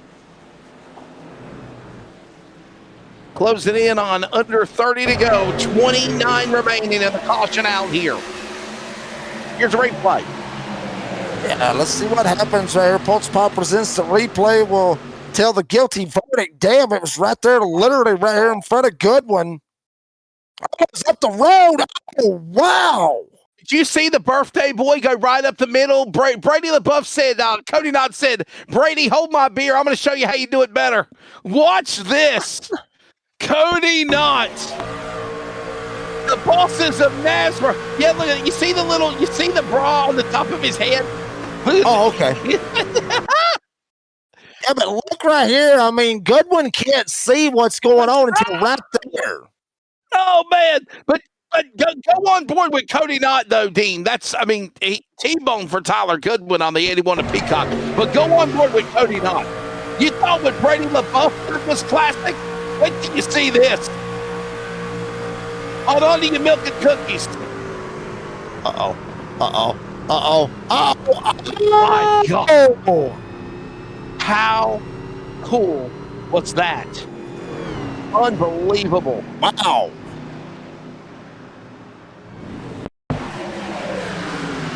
He might have got a little bit of door banging right there on the right side, but I don't think it was that big of a deal right there with just, of what could have been right there. Wow. Woo. Okay, he bounced off the 49. Now, let's see what happened to Peacock. Peacock was the first one to run around. There it is. It's the 49 and the 56 that started it, and then you got Peacock and Meza getting together on the bottom. And then watch this. Here comes the 26. Oh, my God, that happened so fast. Oh, Bob's your uncle. See, And Wesley, we was riding on board, obviously, with Tyler Goodwin, but we was riding on the hood cam. Wasn't necessarily riding on with the cockpit cam. And folks, I've talked about this time and time again. I mean, literally, he was so far. Watch this right here. He is right in behind Dade Hagen. He sees nothing. He don't see nothing. Literally, all you see is Hagen, and then bam, there's Taylor Peacock. You can't really fault Goodwin in that instance. He doesn't know jack about what's going on in front of him till Hagen gets out of the way, and then bam, there's 81 sitting broadside on the racetrack. So that's what I say all the time about some of these drivers. I mean, they can't see what's going on in front of them unless somebody starts keying up on the mic saying, hey, wreck, which there are not going to be a whole lot of people doing that. Some may, but most of the time in league racing, they're not going to do a whole lot of that. You may get your teammates to holler out at you on that one, but maybe they didn't holler. Maybe, they wasn't around it. Maybe they didn't know and they was up at the front. And hate it for Goodwin, hate it for Peacock and all the others out of that. But Cody Knott, I'm telling you, Wesley, I'm like you. He come out of that sucker squeaky clean. Squeaky clean. I mean, I'm telling you, the NASRA bosses come out smelling like red roses when they stepped in doo-doo, being honest with you. And somehow that just shows you the talents they've got to go through trouble and still come out fine on the other side. Hey, don't forget, coming up at the end of May, that is on Sunday night or Sunday afternoon, May the 31st. It is the NASRA 6 Hours of Daytona, the Daytona International Speedway Road Course, featuring the IMSA GTP LMP2 and GT3 cars. The last time we did 6 hours, I think it was at Le Mans. It was an amazing time. The folks can put on the Prosper Engineering NASRA Endurance Series. I'm putting on another one. Hopefully Jacob Reeves will join me. They moved it to a Sunday so I could be on the broadcast call for it instead of on a Saturday. Sunday, May 31st. I'm going to say it's at 2 p.m. Eastern, 1 Central. And it'll be on the NASRA 360 Racing Network as well as on CRN. Here we come, ladies and gentlemen. Ending 7th caution of the race. 25 laps to go as they go back in the restart box. Back to green at the ATL.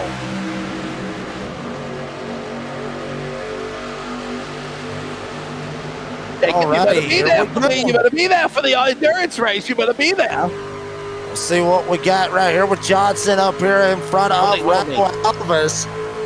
Sitting up here. Oh, here comes Elvis. Already showing a little bit of aggression right here with Peyton Johnson. Smith thinking about going with him. The Hillbilly thinking about going with him. Wow, Steven Elvis said, screw this, I'm going to take my own lane. But Johnson able to jump down, put the block on him. And we're right back into a 2-wide formation. Elvis not able to jump down just yet. Now he's able to do it. Will Elvis jump down in that inside lane and start playing double blocker right here with 24 to go? I was going to say, Jacob, don't you ignore me. We'll see what happens. Elvis. Raw Elvis outside. Up on the wall. Here they come now. Watch this. 3 wide Adam Newbert. Oh! Newbert is hard into the wall. They contacted the kid. And around goes Trucks. Larson gets tore up. My God almighty, it's the big one. And this all started from patience going out the window between the Hillbilly and Barnett and Adam Newbert, the inaugural series champion. Bicycles into the pack in reverse and takes out a number of trucks. My goodness, Jacob Reeves. Again, patience went out the window between the 4 and the 42. Watch this. And you see him right here, literally door banging, 3 wide. Hillbilly comes down, gets into him, more door banging, more door banging, literally door banging all to pieces. And then Newbert tries to straighten it out, comes over, gets the Hillbilly, sends him around. And you name it, J.D. Larson getting involved. Literally, look. It is the big one. Honestly, Wesley Outland, that looked, if maybe not as big. Actually, yeah, it was probably right there at it. Just about as big as we had that caution last week at Daytona on that restart that basically was a track blocker right there at the end of the tri-oval. That's about what that looked like. Only difference was that one at Daytona was about everybody going about 80, maybe 100 miles an hour. These old boys doing about 170 going into turn one. Look at that. You know what? Pick a truck. Dean, pick the 98 of Larson. Let's go on board with him. And yeah, the 98 of JD Larson. Let's pick him, and then we'll go on board with number 4 of Newbert, because I got a feeling that'll be an interesting ride. That's it. It's in front of it. Wow. Wow. Okay, now Newbert. Number 4, Adam Newbert. Watch this.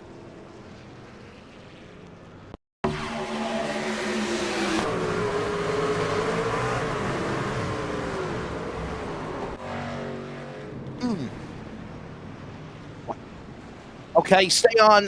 Go on with the 42, Dean. Stay on with the 42. Hillbilly Barnett. That he never blinked out. So let's see what his is. Watch this. Barnett, yeah. Watch it. And it's actually linked up for the contact. Look, there's Hubert on the inside. Bam, bam, bam, bam.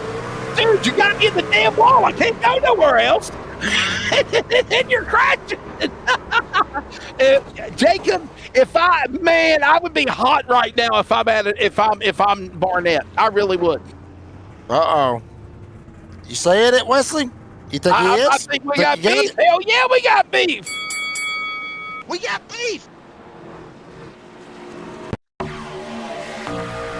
We'll see if Cody Knott was able to survive this right here. See the chaos, the smoke, everybody breaking it, getting on the biters. There goes Meza. Was Cody not able to miss it? Wasn't that bad. He locked it down and he didn't get arc brake. So Cody Knott, oh God, no. Thought Hartwick was going to back right into it, but he didn't. Let's chat with the Bandit Motorsports driver, Steve Barnett. What's your take, Hillbilly, of what happened? Just absolutely rough driving, or just impatience, a little too early to be doing that? What do you think? Really got anything nice to say right now. Shoved it 3 wide, and I had no more room and ruined my race. I don't got anything else to say. Probably not a lot to say it on here. Can you say what you want to say without dropping any expletives, I guess? I mean, was this something that was brewing, or did it just randomly happen out of nowhere between you and the 4? Well, it was the 4. That makes sense. You know what? I'll do it. Why not? Here we go. We got beef. I'm wearing that button right here, Wesley. We're not going to get anything else out of Barnett. Barnett, I will say this, though, buddy. Before you got crashed out, you were having a hell of a run, Hillbilly. Thank you. Boy. They won't tell me nothing. They won't tell me nothing. Well, you don't want to get penalized, Wesley. I mean, it's the second race of the season. You don't want to lose points. I mean, it's matter a lot this season, obviously, with the chase and everything. You need to stay without losing your shit. Come on. I couldn't do it. I would have already left. I couldn't have done it. I agree. Oh. That's why we get paid the big bucks. Luke Smith on the bottom. Kermit the Frog now, Alvis and Smith. And now, look at this man, Thomas up top now. Steven Thomas has been patient. Remember last week at Daytona? He was up there at the end. Now with under 20 to go, here he comes again, and we're crashing again. I think we'll play green, though. No caution. Barnett's in trouble. He's still frustrated. By the way, we're under 20 to go. This is the Premier Racing Setups 20 to go. We'll go side by side. We missed that by a lap, but it's all right, though. Thank you, Andrew Navarro, and everybody at Premier Racing Setup. Monthly subscriptions at $20. PremierRacingSetups.com. Money goes back to the NASRA pocket and your pocket if you use the promo code Here we go now. 3 and 4. Oh my goodness, Jacob. It just seemed like the C4 bomb went off when they come back to green here. They know it's go time. I think it's actually been lit, to be honest with you, Wesley. I think that C4 bomb's already been lit. Look at Brady LaBeouf back there, stuck middle 3 wide. Said, screw it, I'm going for it. Matt Cherry up on the outside lane trying to get something going. I don't think that bomb is blown up just yet. I just think the fuse has been lit, and it is just waiting to go off right here within the next 17 laps. That was a pretty big one there that popped off right there, but I think we got some more fireworks. He's got Stephen Thomas up here blinking up here at the front of the field.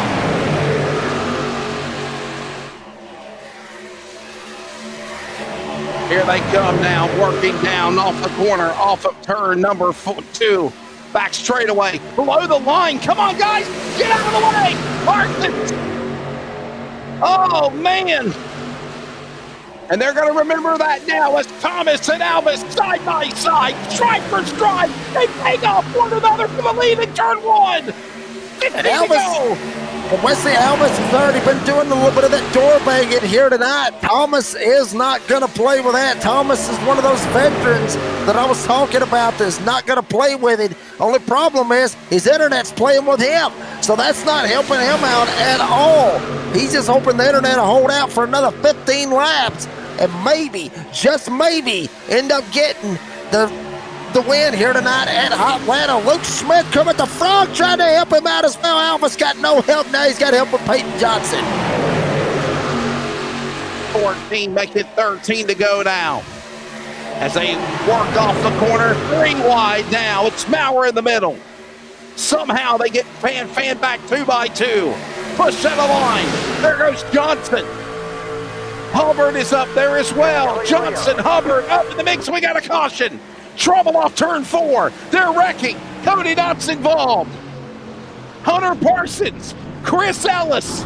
Another accident coming off of turn 4. Wow. That lap traffic, that's what I'm wondering. Did Hunter Parsons' lap traffic cause this accident here? Oh, man. See, Wesley Allen Post's instant replay will tell the guilty verdicts right here. Actually, I think you see them right there. They're behind all of this right here. I think it happened up here in front of them. You saw Cody Knott. We was talking about him. There goes Cody Knott. Chris Ellis going downhill right now. Obviously, you see him. And Hunter Parsons and company just trying to miss this accident and just trying to stay out of it. They were just trying to miss it. But Chris Ellis and Cody Knott up here 32 and 26. Maybe the stack up. Oh, no. Shane Scott was the one that got nailed. Was that Jonathan Cofield in the 58 that ended up getting into him? I think it might have been.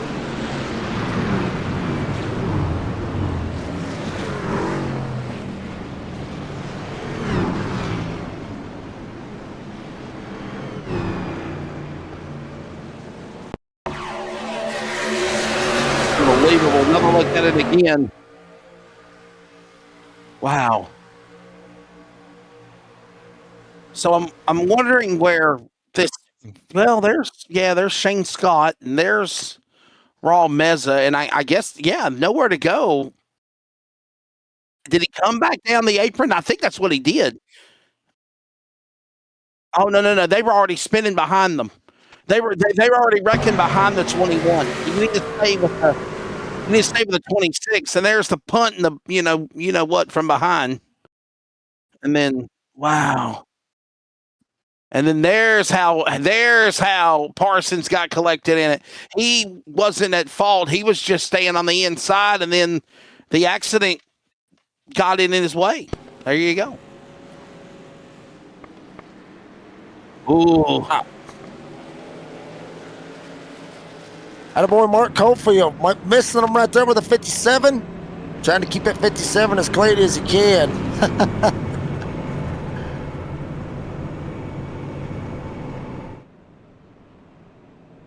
By the way, Jacob, 8:20 left to go in overtime. Number 1, still tied at 2-all. Ottawa, Carolina. I'm calling the race, and I'm looking at the hockey at the same time. I'm multitasking. I got like double vision. You're killing Dean right now because Dean was going to watch that probably right here after this broadcast. Probably. I didn't know Dean liked hockey. I didn't know he always talks smack about American sports. He's all straight.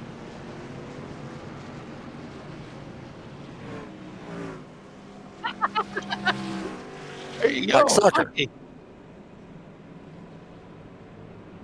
Like soccer. Like soccer, Dean. That's what you're talking about. Soccer just keeps on trucking. Yeah. He likes soccer. He likes the World Cup. You know he's gonna. And he likes wiffle ball. Remember pickle? What is it that you said he likes? Pickleball. Wiffle ball. Pickleball. I think it was pickleball, wiffle ball, something like that. Pickleball? I can't remember which one he said. There was one of them. Yeah. I'll say this though, Wesley, we're coming back with a hell of a restart right here. I mean, you got 33 drivers that's going to be on the lead lap right here. One driver, one lap down, Steve Barnett, if caution comes out, which don't jinx, I'm not trying to jinx nobody here or nothing, but if it does, he will be able to get back on the lead lap and still have a shot in the salvage out of what could have been here tonight. But you got 33 drivers right here on the lead lap with 10 to go. This could be very interesting right here for these next 10 laps. Not done. Green's out. Green flag. Ready to come back to green, ladies and gentlemen. 10 remaining exactly at Atlanta. Jacob and Dean are going to carry on the rest of the way. I'll be back with you on, I guess, next week because we don't have anything else going on. That's right. Oh. I'll be glad when Tuesday and Wednesday comes back. We got the Endurance Series next week, and then we got qualifying night for the new NASRA Post Series next Wednesday. So, it's a short week for me, Jacob. This week, like vacation. Yeah, absolutely, but we ain't done yet here tonight. No, we're not.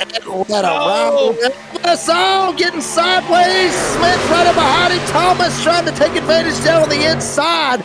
Gets help from Peyton Hubbard. Hubbard back up here into this mix as well. Started up here at the front. Hubbard been kind of iffy back there in the back a little bit, but he has found his way back up into the front with 9 to go. Oh, we got a truck around. Ellis is spun. So is another truck, but they disappeared. Will stay green. No yellow flag. Jason Morellis will stay green. No caution. It's Jason Morellis and Ellis are at the bottom of the racetrack.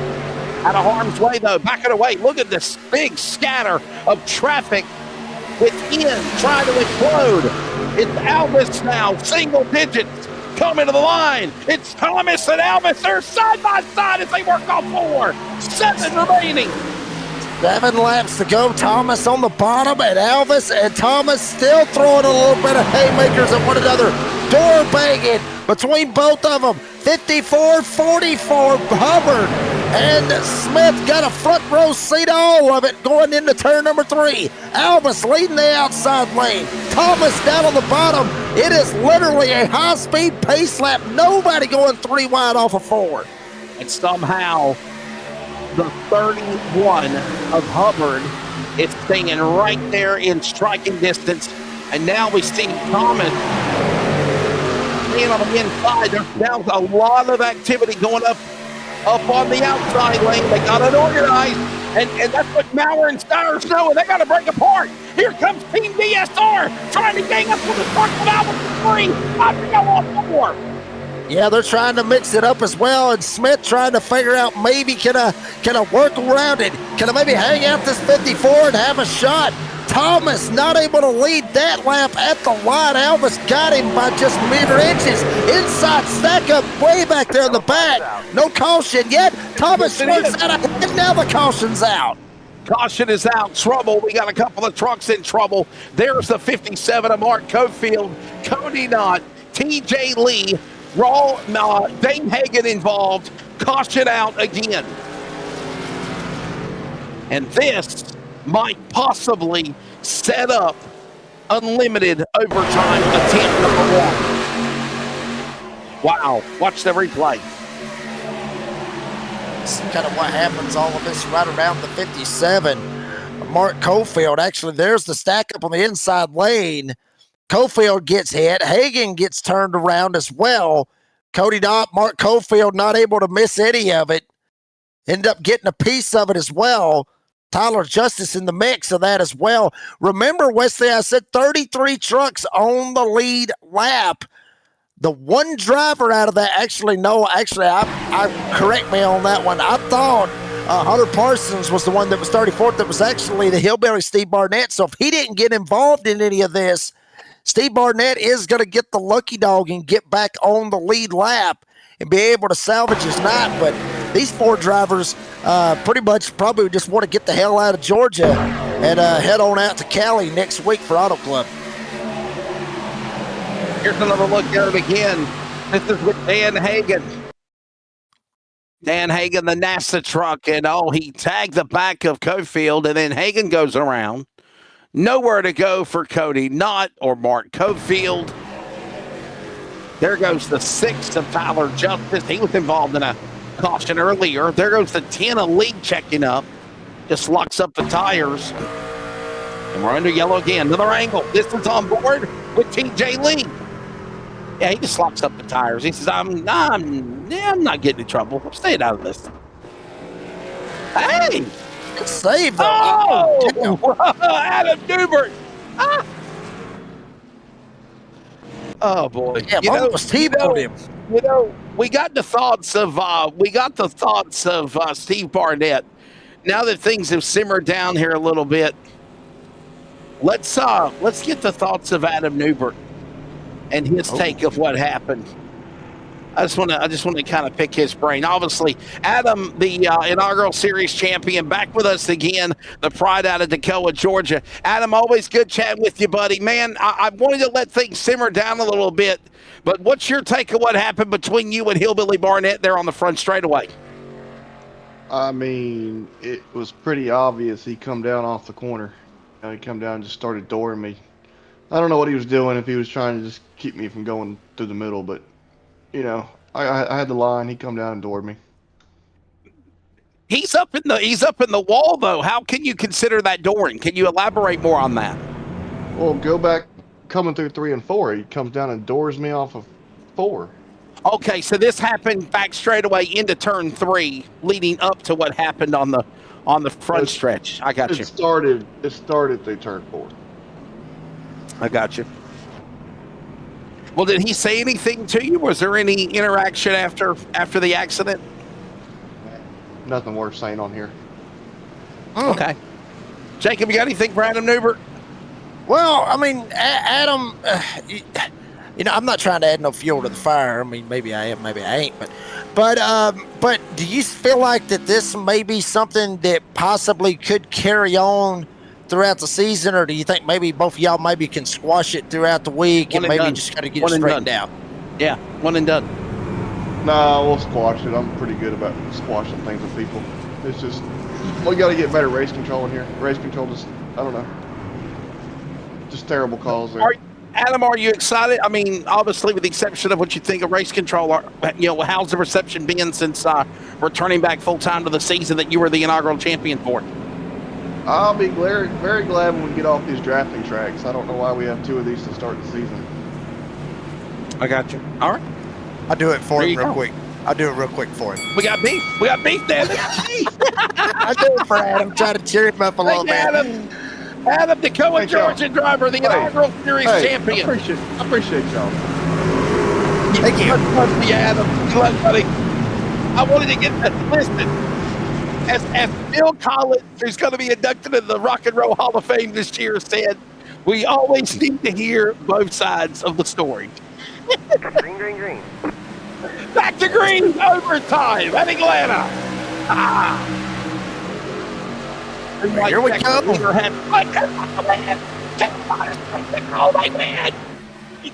We go to the final lap of the race. Here comes Thomas. Elvis, side, he comes back right away. Oh, it was really loose a moment ago. And we're going to see some serious door banging right here, but Smith able to shoot Elvis out ahead. Now Nate Maurer, Thomas with swim, Cherry way up against the outside rotated wall coming off 4. Here they come. White flag in the air. Final lap to go, presented by Darren's Detail and Shine. Alvis in the lead. It is Smith all behind the back of the tailgate. Cherry last year, Smith get on the outside. Here comes Smith to the bottom as they work it too.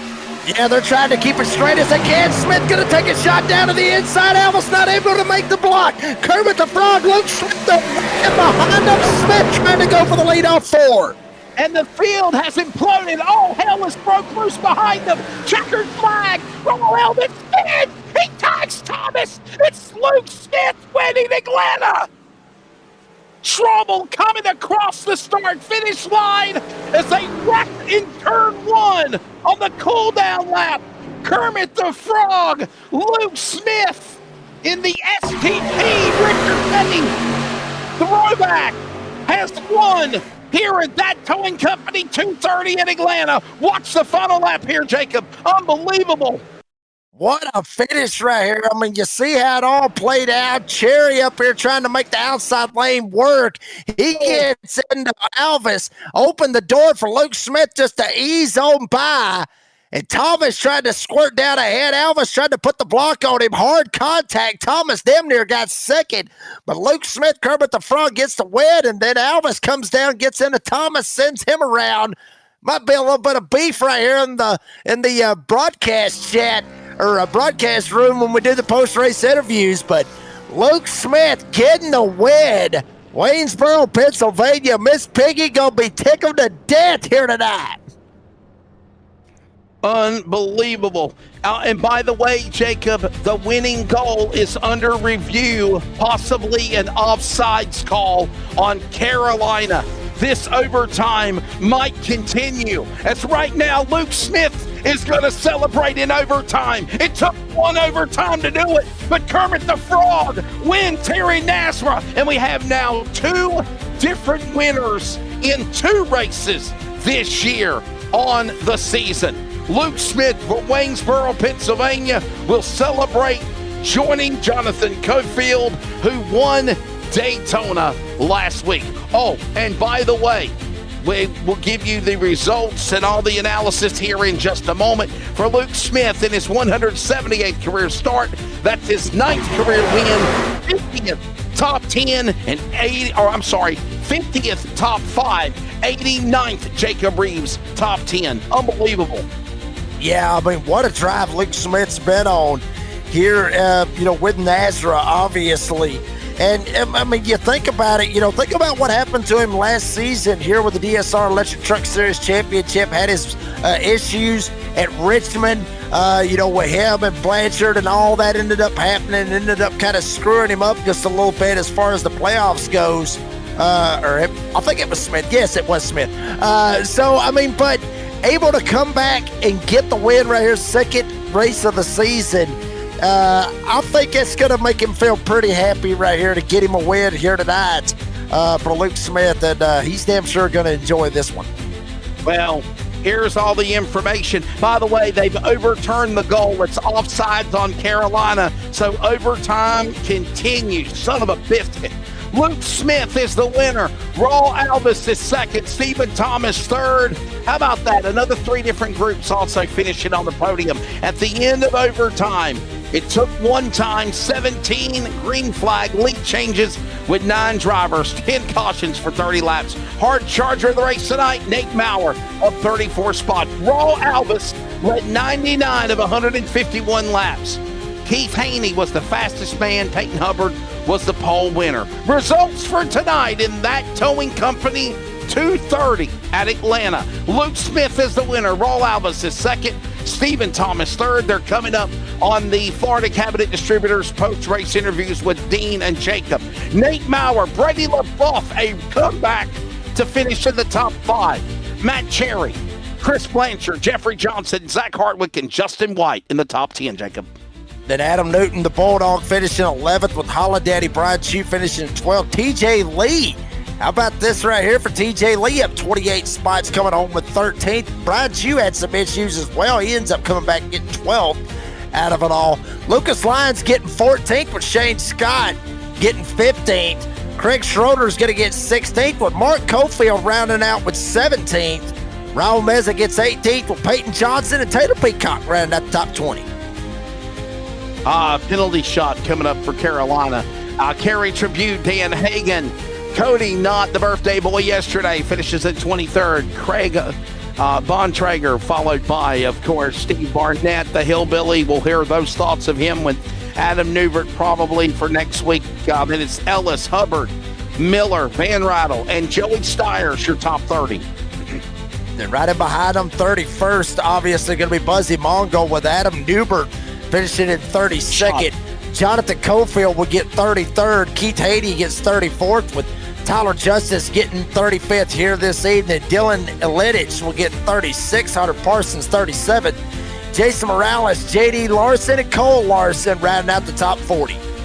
40th, and the rest of the finishing order will find Andrew Harris, Tyler Goodwin, Blake Lothian, Stephen Gregory, Chris Cinnamon, Phil Pappas, and that's the way they finish at the end of this one. All right, overtime continues in hockey, and I've got another broadcast, but Jacob and Dean are going to carry y'all the rest of the way after overtime at Atlanta. It's Kermit the Frog, Luke Smith, getting his 9th career win. I'll see you next week as, again, we are heading to... I think Adam Newert will be happy, right, Jacob Reeves? We're not going to be at the Super Speedway. We're going to Auto Club next week. So Auto Club, a fun racetrack, though. I love Auto Club Speedway. Very exciting, abrasive on tires, precision banking, progressive banking. Should be a good one. Auto Club, Charlotte, all on the way as we wrap up the month of April. I'm Wesley Outman. As always, a privilege, pleasure, honor to be the voice of NASRA with Jacob and Dean. They're carrying you for first race. We'll see you next week, everybody. Good night. Congratulations in the ATL to Kermit the Frog, Luke Smith. He wins in overtime. That Towing Company 230. By the way, we got to take a break and thank sponsors. They are on the other side for interviews next. Premier Racing Setups is the longest running setup shop on iRacing. Our monthly subscription options start as low as $20 a month. We offer setups for dirt oval, asphalt oval, and road racing, covering a wide range of cars and skill levels. Built and tested by top-tier sim racers, this isn't just a business, it's a community of competitive drivers. If you want to better your iRacing experience, head over to PremierRacingSetups.com today. And remember, if you don't get one, you're going to chase one.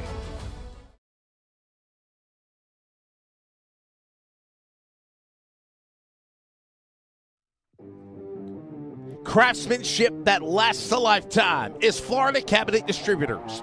With over 20 years in business and 39 years of woodmaking experience, they proudly serve Northeast Florida to Southeast Georgia, delivering custom woodwork that combines precision, beauty, and durability. Whether you're dreaming of a custom kitchen, bathroom vanity, fireplace and mantle, entertainment center, outdoor kitchen, or even a full library, we can build it at Florida Cabinet Distributors, exactly the way that you envision. Hey, no project is too big or too small. If it's made of wood, Florida Cabinet Distributors can make it. Call or text Steve today. Yes, they gave us his personal cell number, 904-874-3442.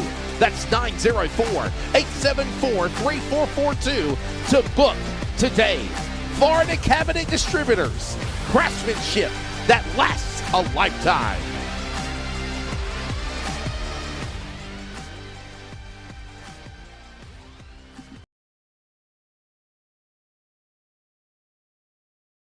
Back here in Hot Atlanta, that Towing Company 230. Florida Cabinet Distributors Winner's Circle. It's all said and done. Miss Piggy is going to have a field day with Kermit the Frog, Luke Smith, getting him the win here tonight in Hot Atlanta. Luke, buddy, congratulations on the win, buddy. Tell us about that final lap and all. Well, really, I mean, it wasn't just the final lap. I mean, it really kind of built up right there with about, say, 3 laps to go when you was able to kind of dive it down to the inside, try to make that move. Tell us about all this chaos that happened right here at the end of this bad boy. Yeah, I mean, on the final restart, got a pretty good jump and was able to hop up to the high side. And my main goal after that was just to shove Raul out front of Steven and then hopefully get myself clear too. And then all of a sudden, here comes Matt Cherry out of nowhere with an absolutely massive push. And I was already pushing Raul, and Matt just shoved me. And my only choice was either to wreck us all or just dive down to the bottom, and I dove down to the bottom, and Matt Cherry tried to go to the top, and all the cards just played in my favor. I just threw it in there and hope it stuck. And Luke, I mean, obviously, this season, obviously, we're doing the chase format, so not necessarily the playoff format where you got to win to get in and everything else. Does that kind of like take the pressure off just a little bit to try to go out here and get wins, not knowing that I've got to get these wins. I got to get so many wins to be able to try to help my case or anything like that. That you can kind of just get out here and just kind of let loose a little bit. Does it kind of make it a little bit more, I guess, funner out there when you're racing? Yeah, kind of like I was telling you a couple weeks ago on Friday. I mean, I can just, without having to worry about, oh, I've got to lock myself into this or I've got to lock myself into that, I can kind of just turn my brain off and drive the car and just, compete week in, week out. Like, stage points are great, but at the end of the day, the finishes at the end pay. And, if you just turn that brain off and you just go for it and race your own race rather than racing these stages and doing all that stuff, it's just so much fun. And I love just turning my brain off and just driving the car. Turning your brain off and driving the car. I mean, I have never heard anybody say that except for Luke Smith, Kermit the Frog. And hey, you turn your brain off, guess what? You turn your brain off, you drive the car, and you win a damn race. Luke Smith gets it here tonight at Atlanta's second race of the season. Luke, buddy, congratulations on the win. Appreciate your time. You got any sponsors, any shout outs you want to thank?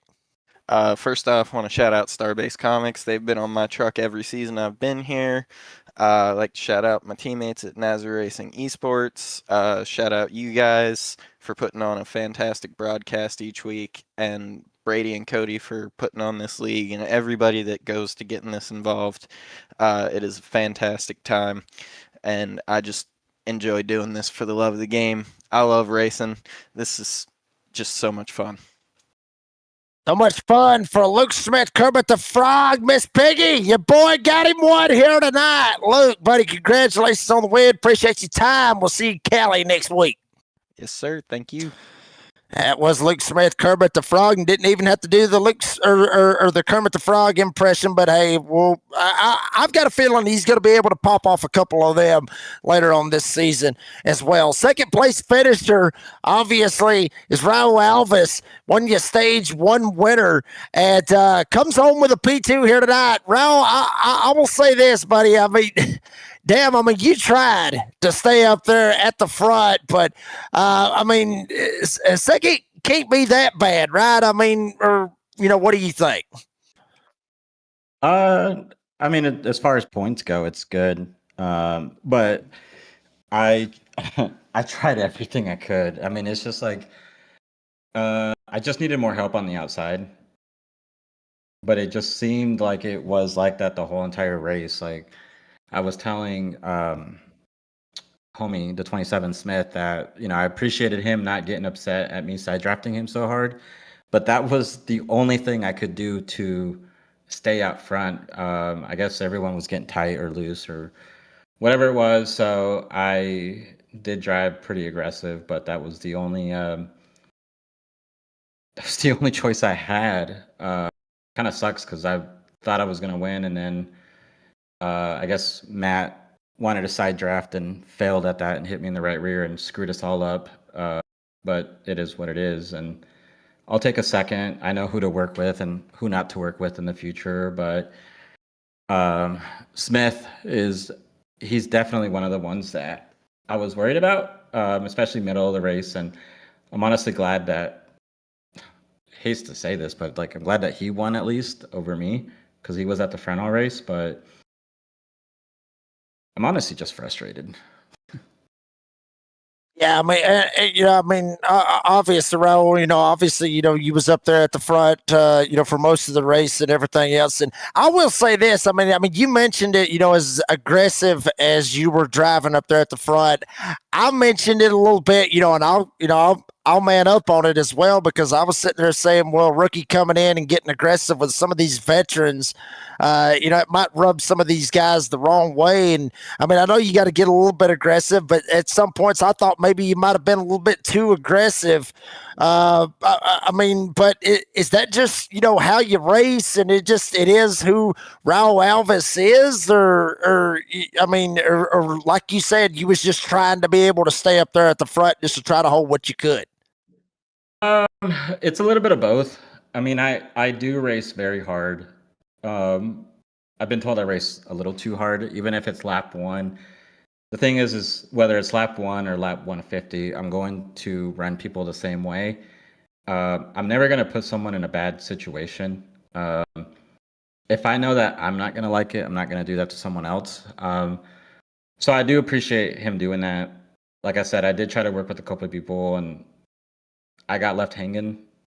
They don't have to work with me, but I just know that I know who to work with and who not to work with. Smith is definitely one that I will work with. He was very kind to be there with me, so it was good. I mean, overall, it was good. It's just I had no help tonight. That was just the hardest thing. It just felt like I was by myself. So yeah, I mean, I was just by myself. Like I had no help, and very understandably so. But it is a super speedway. I depend on others to help me win. But it's a different story starting next week. Yes, sir. It damn sure is when we go to Auto Club next week. But Raul Alves, buddy, congratulations on the P2. Appreciate your time. You got any sponsors, any shout outs that you want to thank? Yeah, obviously Sim Shop, Bandits, and Renegade. I felt like I was complaining on the radio, so thanks to them. It's just how I am. I'm just very emotional when I drive. One of the people that I was also talking about was Steven. I try to help him out, and then he did his thing, and he's good. So sorry, Steven, for getting upset at you, but it's just hard, man. It's just like when you have no help, I get frustrated, but it's just everybody does. But once again, thanks to Sim Shop and thanks to you guys, thanks to the league, Renegade. Just everybody. I'm enjoying myself, just not right now. But come next week, I will try to have more fun. I'm just very competitive, so I hate finishing second. I would have rather have finished last, honestly. To be honest with you, this sounds like a kid that I know on the Friday night series. And he's won 10 races this season here with the Concerns of Police Survivors Truck Series by the name of Matthew David Wood. Better watch out for Raul Alves. I almost called you Raul Meza because Meza's been around for so long. Sorry, Yeah. Raul. I was going to say, yeah. So I was like, there's another Raul in here, so I got to stand out. But also, I've noticed that my standings say Mavis. It's Alvis. So I just was like, every time you guys say Mavis, it's Alvis. It's Raul. So you gotta roll the tongue out there, So Alvis. There we go. I guess it. No, but I do appreciate you guys once again. Sorry, Steven, for just getting upset. It's just more of me just trying to take advantage of situations. But that's just the competitor in all of us. But I do respect everyone here. But off to wherever next week is Auto Club. So thanks again to everyone, and we'll see y'all next week. We will see what happens. Raul Alves ends up coming on P2 here tonight, buddy. Congratulations on the finish. Appreciate your time. We'll see you out west next week. Yes, sir. That was Raul Alves. Comes home with a P2. We'll go to P3. One of the veterans here with the DSR Electric Truck Series. 44. Stephen Thomas, baby, come home with a P3 here tonight, buddy. It was, I ain't gonna lie to you, I was sitting there watching it. We was all watching it. It looked like some hellacious stuff going on up there at the front. So you get a little bit of a turnaround. Who the hell did you turn around right there? Hubbard got into him. I mean, that whole last lap, that whole last restart was just absolutely straight up chaos, buddy. Congratulations on the finish. Your take of the night. I appreciate it, buddy. Trucks were loose, man. Trucks were loose out there. It didn't take long, 15 laps in. Those things started getting sideways, especially through the center. So yeah, you had a lot of guys pushing hard right there on the last restart. Obviously, I mean for good reasons, and a lot of stuff happened. So I'll Yeah, take a third. I'm absolutely. not mad at a third at all, man. I'm glad to be back on the booth after not being here for a while. You know. Yeah, take it and run with it. That's exactly what I would do. But Stephen, I mentioned this in the race, and obviously, me. It's been a little bit. It's been a little while. Since I got out here and raced with some of y'all, I need to actually get back in there and turn some laps with y'all and kind of hang out and everything else if I get some free time. But I mentioned on the broadcast that the last time that I raced when we was here at Atlanta was that you kind of, at least for me, always wanted to kind of be up there in that top side. You never really wanted to be down on the bottom because, down in the cellar, you get a little bit tight down there as the runs go along. And on the outside, you kind of seem like that it kind of gets a little bit free up on the outside. Is it still like that, even with this new model with, how these trucks have been evolving here on iRacing? Yeah, it definitely seemed like that all night. The outside line was a little bit faster, but I mean, if you had the right people down low with you, you could definitely stay right with everybody. You had to just kind of ease into the entry and stay right on that red line. But yeah, the top line was definitely more free and a little bit more faster, in my opinion. You definitely wanted to be up there on the restarts, kind of get your positions, and then wherever you fell in, you just had to fall in. You wasn't really passing tonight. Stephen Thomas, buddy, comes home with a P3 here this evening. Stephen, buddy, congratulations on the finish. Appreciate your time. You got any sponsors, any shout-outs you want to thank? Yeah, man, I'll start with you guys at the broadcast. I appreciate you guys doing what you do. And, of course, Dan Gobble at DSR Electric and all my teammates with Swim and Chrome. And all you fans out there that watch this broadcast, man, keep tuning in, keep sharing it. Appreciate you.